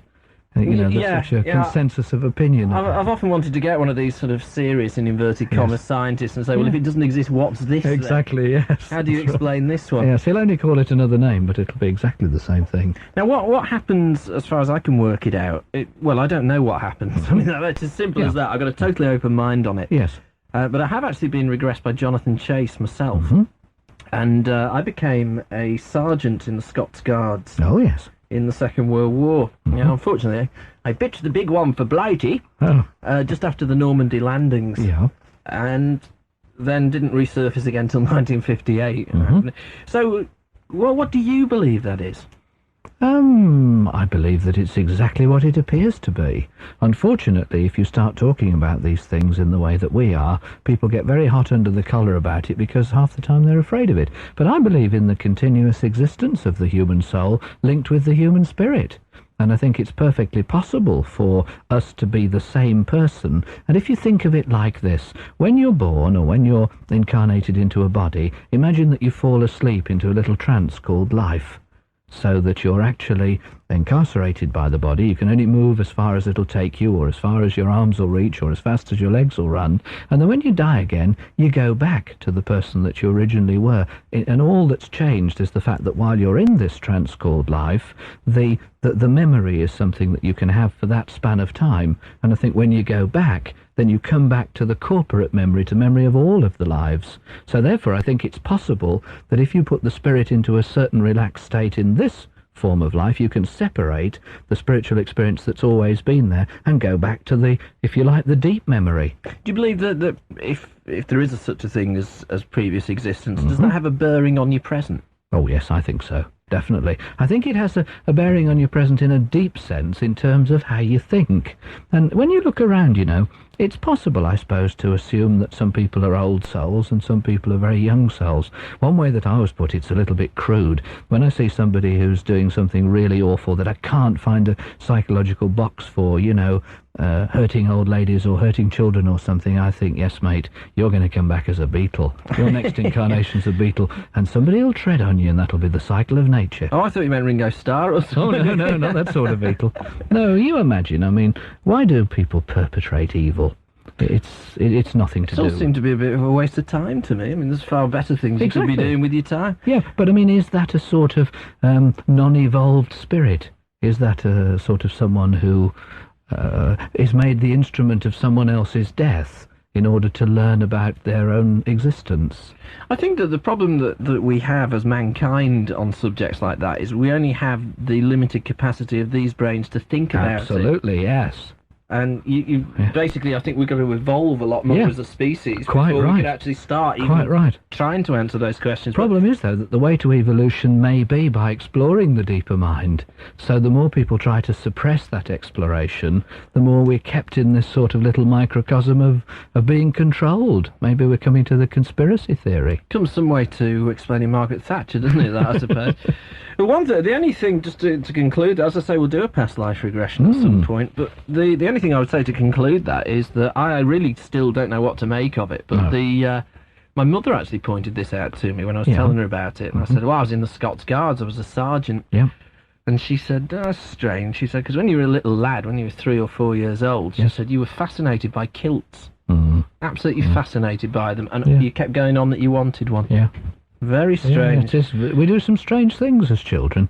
I remember being bought a garage by my father at Christmas. You know, every kid gets a garage, and I actually printed a name on it, and I was only just sort of starting to write, and I printed the name Eddie Gray on the garage, and I still don't know why to this day. Amazing, isn't it? Yeah. Amazing stuff. And of course, a lot of these things just pass you by because you're not cognizant of That's them. right. Okay, we'll go back to the lines. On this line here, step forward, you unbeliever. Good morning, Mike. Good morning, comrade. Good morning, how are you? Very well, are you? Oh, absolutely rocking and rolling, mate. Mike's not an unbeliever, is he? I was Comrade 1 and Comrade 2 tonight. Oh, I see. Excellent. Now then, what can we do for you, mate? Good evening. I was more interested earlier, you were mentioning about lost limbs and things. Yes. And the reason you get the feeling afterwards. Yes. Now, to me, I thought that was sort of medical more than... I think you have to look at the fact rather than the reason. The fact is that it happens, why it happens, if you can call it medical, then we still know that the fact is that feeling is brought about in the area that's left after the limb. Feeling has to be sort of come from the nervous system, so it could be perhaps like when people walk along the railway track and those sort of 50,000 volt cables arc towards something that's sticking up. It could be that there is this arcing effect from one part of the nervous system of the body to this magnetic field. I mean, we do know there is a magnetic field. That's not in a sort of matter of conjecture. We know that it's there. Science calls it the heat absorption layer. We know that it contains static electricity. We don't know, though, how this system of the message travelling from the nervous system, if that's where it comes from, down into this magnetic field comes. So, yeah, you're quite right. It is a medical phenomena. No, what I was thinking is that many years, 5 years ago... Yes. I had a finger amputated. Oh, yes. The finger had been dead for many years. Yes. And it was totally dead. I never had any feeling in it at all. Right. And since the finger was amputated for the last 5 years, yes, I've believed ever since then that finger was there. I could feel it. That's very interesting. And I still feel it today. Isn't that fascinating? Yes. I scratch it. Now, to me, that's medical because they took the finger off and they took the nerve away. I'll tell you what, to me, that's magic. Oh, well, gosh. They took it away at a point where the nerve was actually living. Yes. And so it's still alive, but it's in the hand.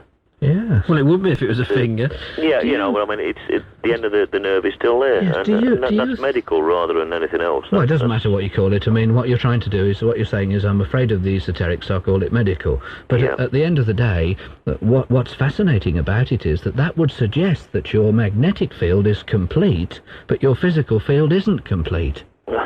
Yeah. You see, that really is interesting. And when you've taken away the blockage, which is the dead finger, which is basically what acupuncture does, takes away blockages of magnetic energy that are caught up in the meridians, now you've taken away the blockage that was actually stopping it, you've come back to being a complete again.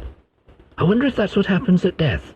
Yeah, well... when you take it all away. You could be boldly going, you could, mate. I've got my doubts about it. I've got to be honest, because I still believe it's medical, and the nerve was dead from the finger, from the top of the finger, but when it was removed, then the nerve was alive. How do you explain it being alive now? Well, the nerve was always there, wasn't it? The nerve in your body is alive, so... Yeah, but you said the finger was dead. The end of the finger was dead, and there was nothing there. Yes, but now you can feel it. I do now, yeah. Yeah, that's incredible. For the last 5 years, it's the first time I've felt it for 15, 20 years. Yeah. You're a walking medical miracle, you are, Mike.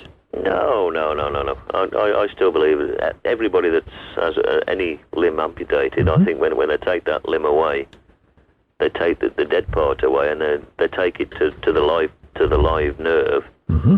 And the live nerve is alive, and so they feel it from there. Yes, but you see, if the nerve is alive, you're saying it's transmitting in a bit of the flesh that isn't there. So therefore, there has to be the opening of some sort of channel that takes it there. Yeah, but the end of the nerve is still there, isn't it? I mean, yeah, but the end of the nerve isn't sticking out to the bit of the finger that's missing. No, but it's trying to find that piece that's missing. Exactly. Exactly. I know of what you're course saying, it is. but Yes. but it's still part of the body that's still there. Of course. That's been there all the while, hasn't it? It's never gone. It's never been lost. Well, that was there before the finger was there. Before any of your body was there. Well, the nerve was there, yeah. Yes. Yeah. Goodness me. Well, thank you for that. That's Is there anything else you can tell me while I'm on? No, of course because not. I'm a septic. Of course not, because you'll only say no. I'm course not, 'cause a you're- septic. No, you're not. You're afraid. Well, you tell me something that No. you can't. No, you're afraid. No, I'm not afraid. Yes, you No, are, no. because you insisted it was medical. Well, I believe it's medical. Yeah, but we already went through the logical projection of the fact that it doesn't matter what you call it still existed. No, I can't. So it doesn't matter what the relative term is, and you obviously get enjoyment from sort of taking the counter-argument. I suspect, that you don't only do this about psychic things, I suspect you do it about most things.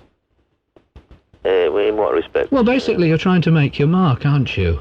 What you're trying to do really is to sort of make your mark in a sort of way whereby you become recognised by that. And that's great. I mean, that's a good thing to do. But at the end of the day, I suggest it's not only that you do this sort of counter-arguing in terms of psychic things, and I actually think that you believe quite deeply, but I think you do it in terms of other things as well.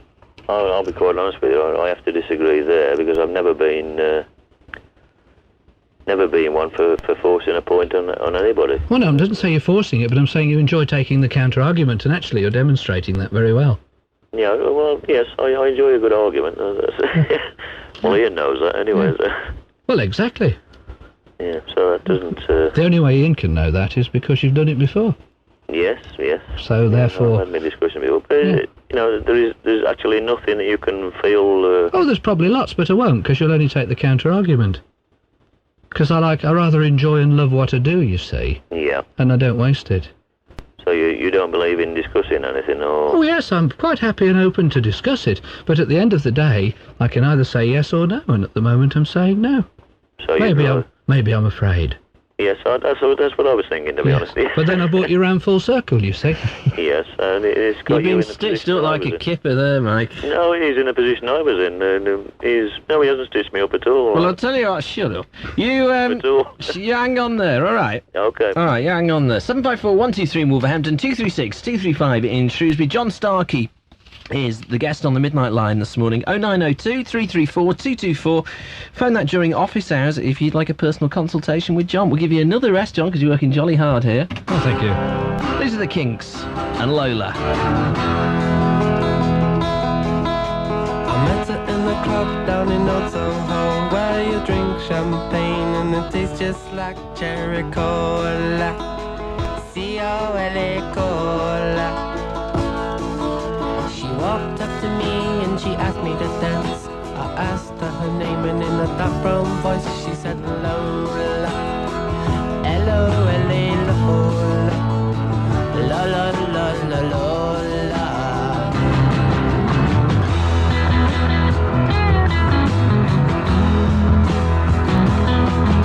Well, I'm not the world's most physical guy, but when she squeezed me tight, she nearly broke my spine. Oh, my Lola,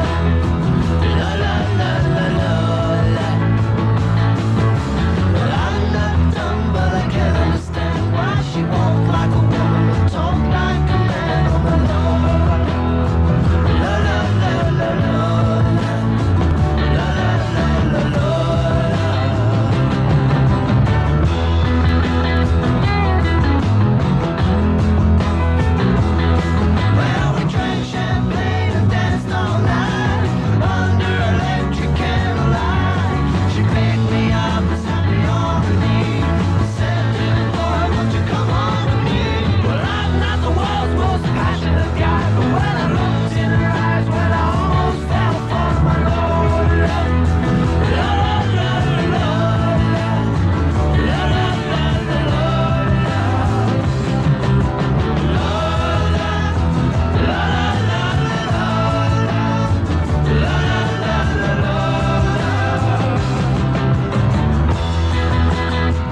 shook up world except for Lola.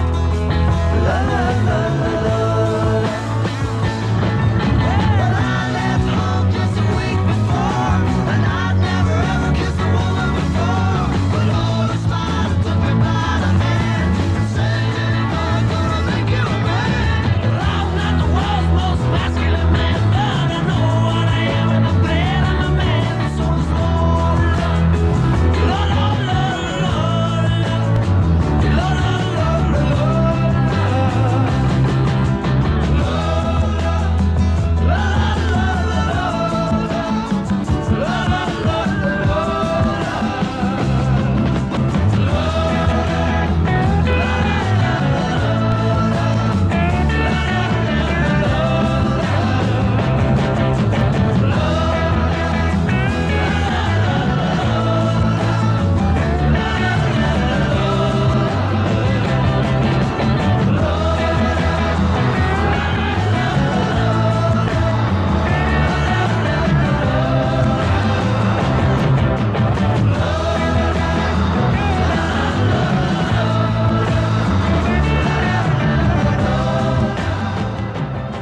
Kinks with the everyday story of transvestite folk at Beacon and WABC. Not that we have any, I was just referring to the record. Yes. And this pink creton frock I'm wearing is just a one-off, honestly.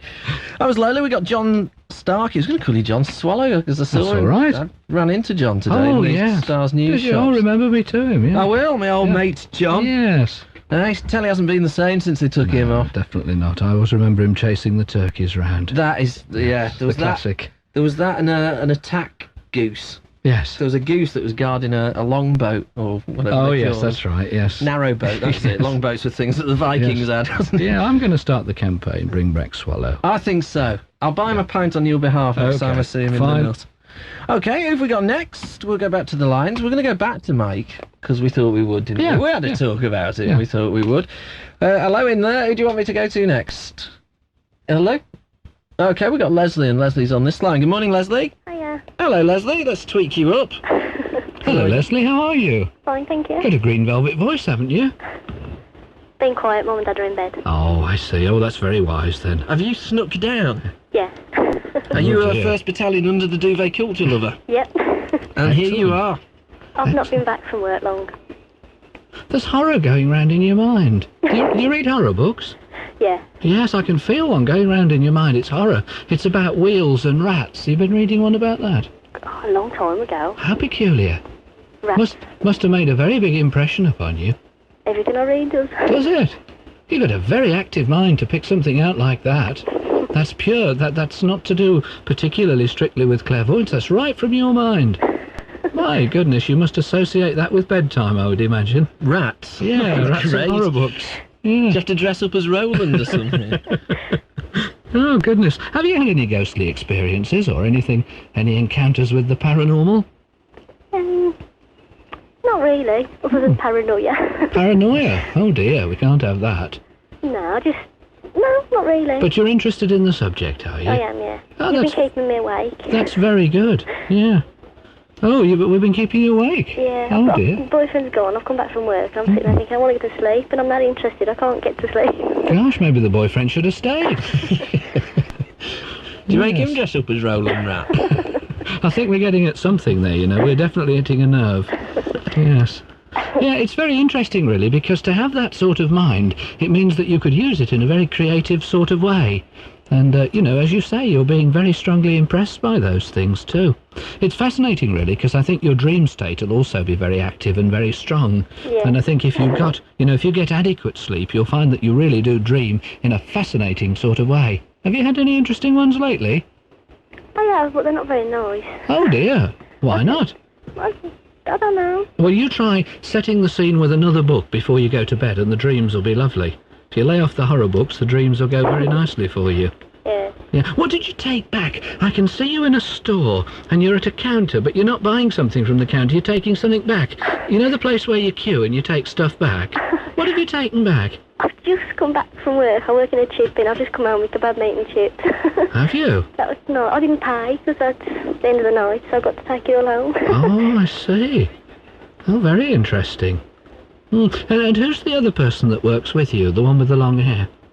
That's Mandy. She's Is it? the owner. She's in a state at the moment, my goodness, isn't she? She is, yeah. I don't want to give anything away because you've put a name to her now, but I can see all sorts of problems at the moment emotionally there, and I reckon you should give her a good talking to and sort her out.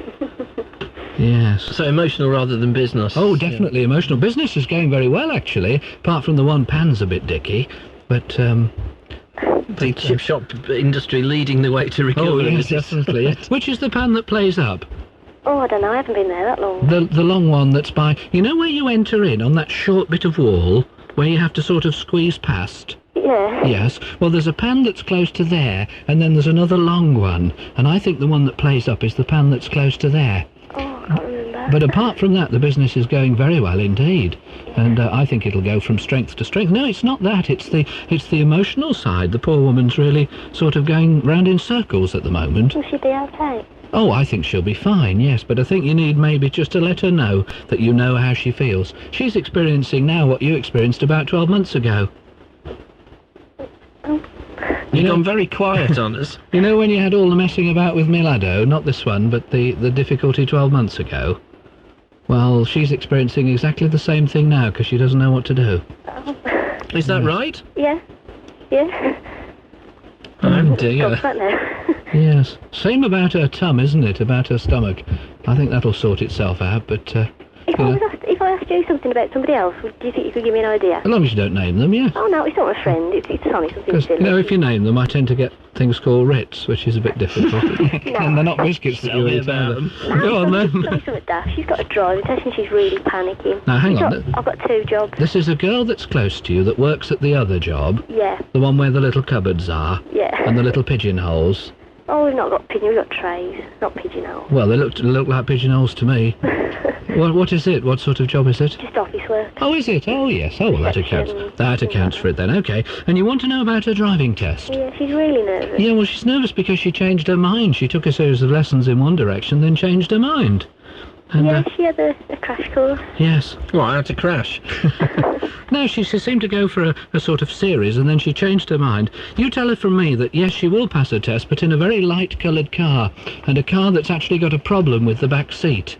There's a difficulty relating to either one of the housings of the seatbelts or something to do with that. But what she needs to really look at is the reversing and the positioning at junctions, because she seems to lie. Failed on that. Yeah, she seems to lie about 3 foot from the junctions.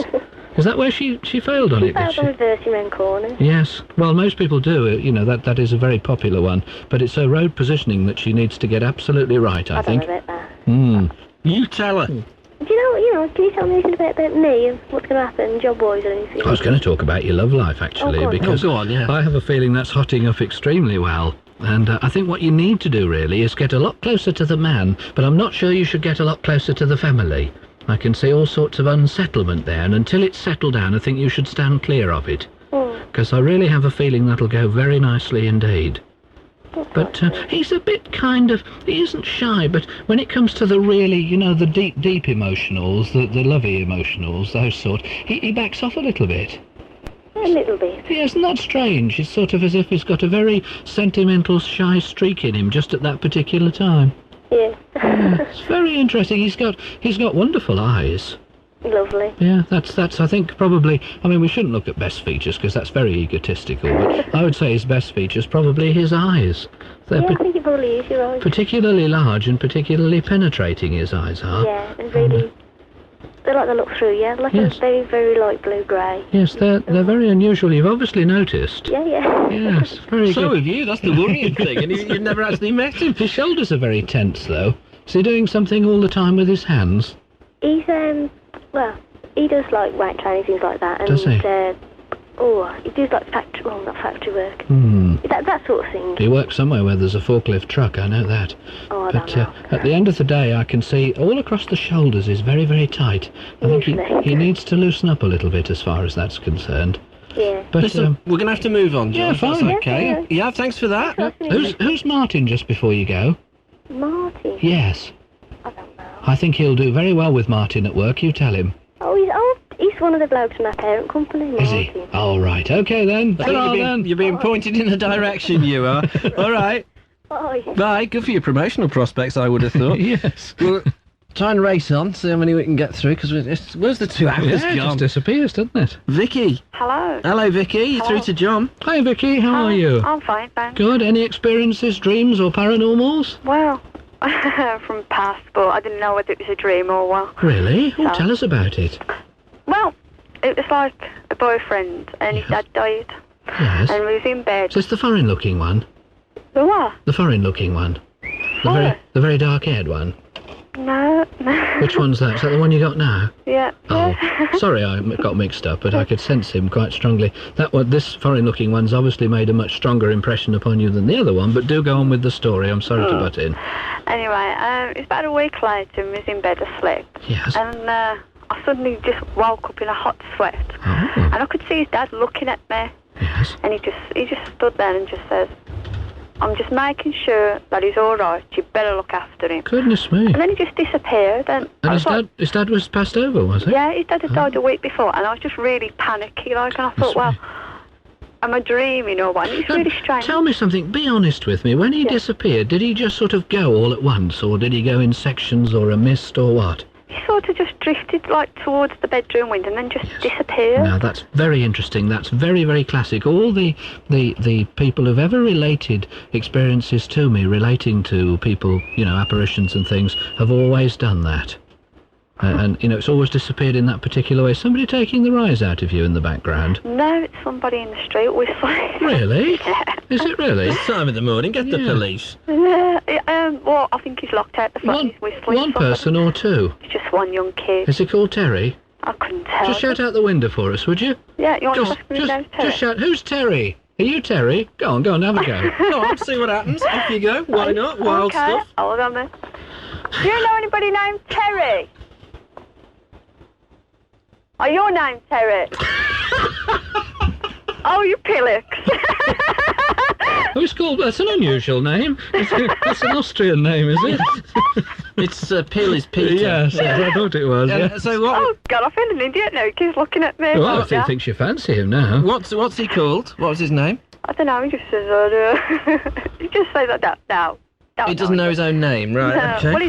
Well, he's drunk, actually, by the looks of it. Poor lad, is not, is he? Yeah, I say he's about 16. He keeps whistling. His mum well knows to me. I don't blame him. Poor chap. It was worth a shot, wasn't it? Because he said yes the first time, but... Never mind. Oh, you're horrible. No, we're not. You keep your window well shut now, I tell you. Just having fun on the wireless, that's what it's all about. Yes. Oh, very interesting. Mind you, you used to have other difficulties with neighbours at one point, didn't you? But we won't go into that too much, because I think that's a sort of long-standing kind of situation, really. Yeah. Yes. How long's that been going on? Since I moved in, actually. Really? Yeah. Oh, I'm surprised, because I don't think it's personal to you. I think they gave the other people stick as well.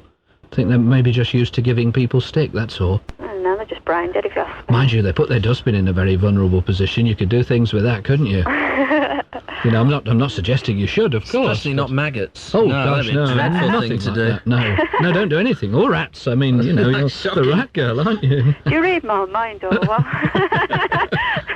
Anyway, what are you doing with Willen Hall at the moment? Willen Hall? Yes. Not at all. Oh, yes, you are. There's a young lady close to you who's associated with Willen Hall. Is that? Yes. Oh. The one that wears the very short skirts. I don't mean to do this with the clothing, it just comes to me, Fair enough, I do it all the time. It isn't a fantasy or anything, it just comes to me, Short skirt? Yes. Yeah, don't know anybody. She's the hairdresser. Willen Hall hair. Come on, you can get it for me. I'll tell you where she is if I can just drop on it. No. It's near to... Do you know that area at all? Willen Hall? No, I don't. Where are you calling from? Where am I calling Yes. from? Walsall, Copel, Rycroft, that way. Oh, I see.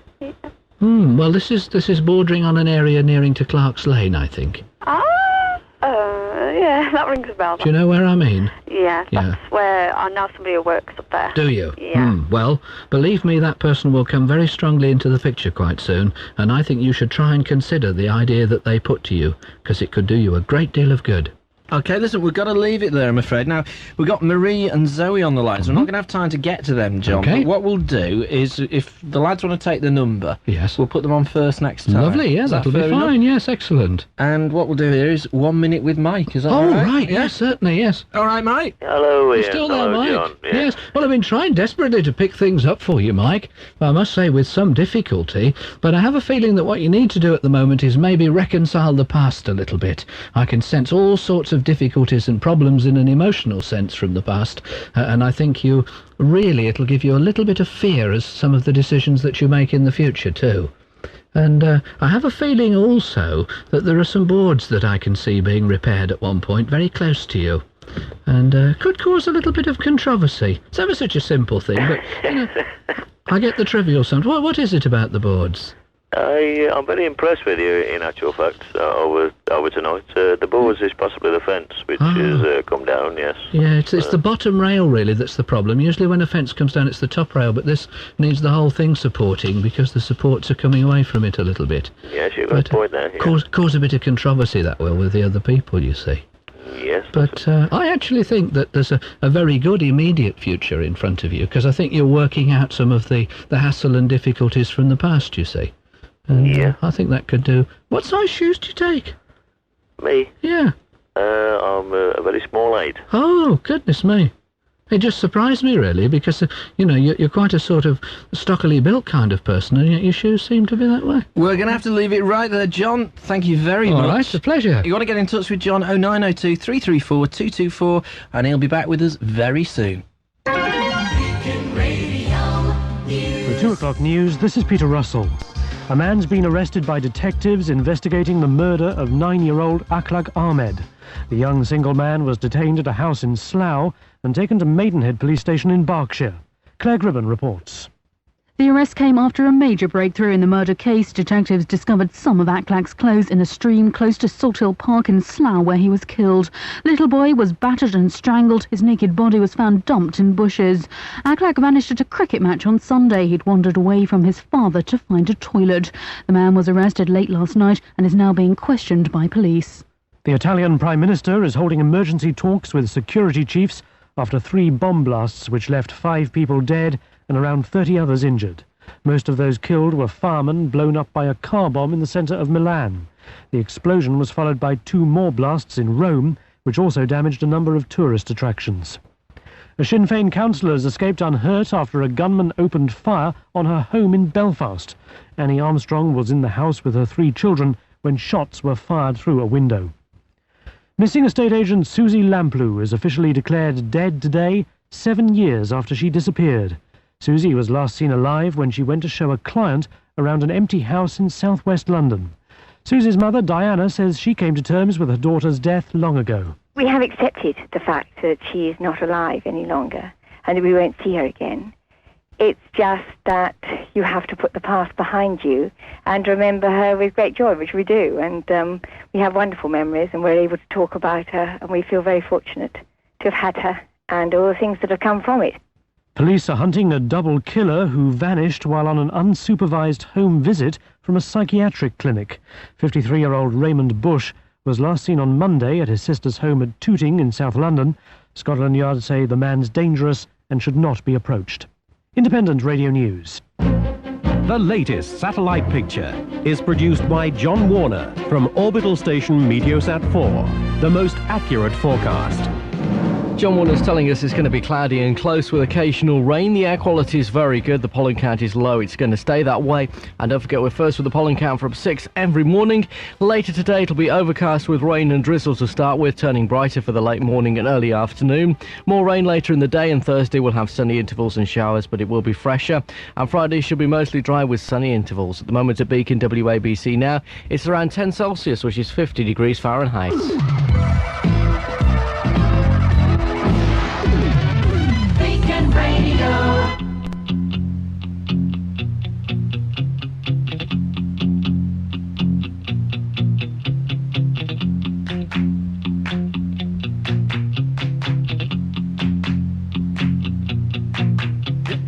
Dancing down the street with your sway blue eyes. Every new boy feel surprised.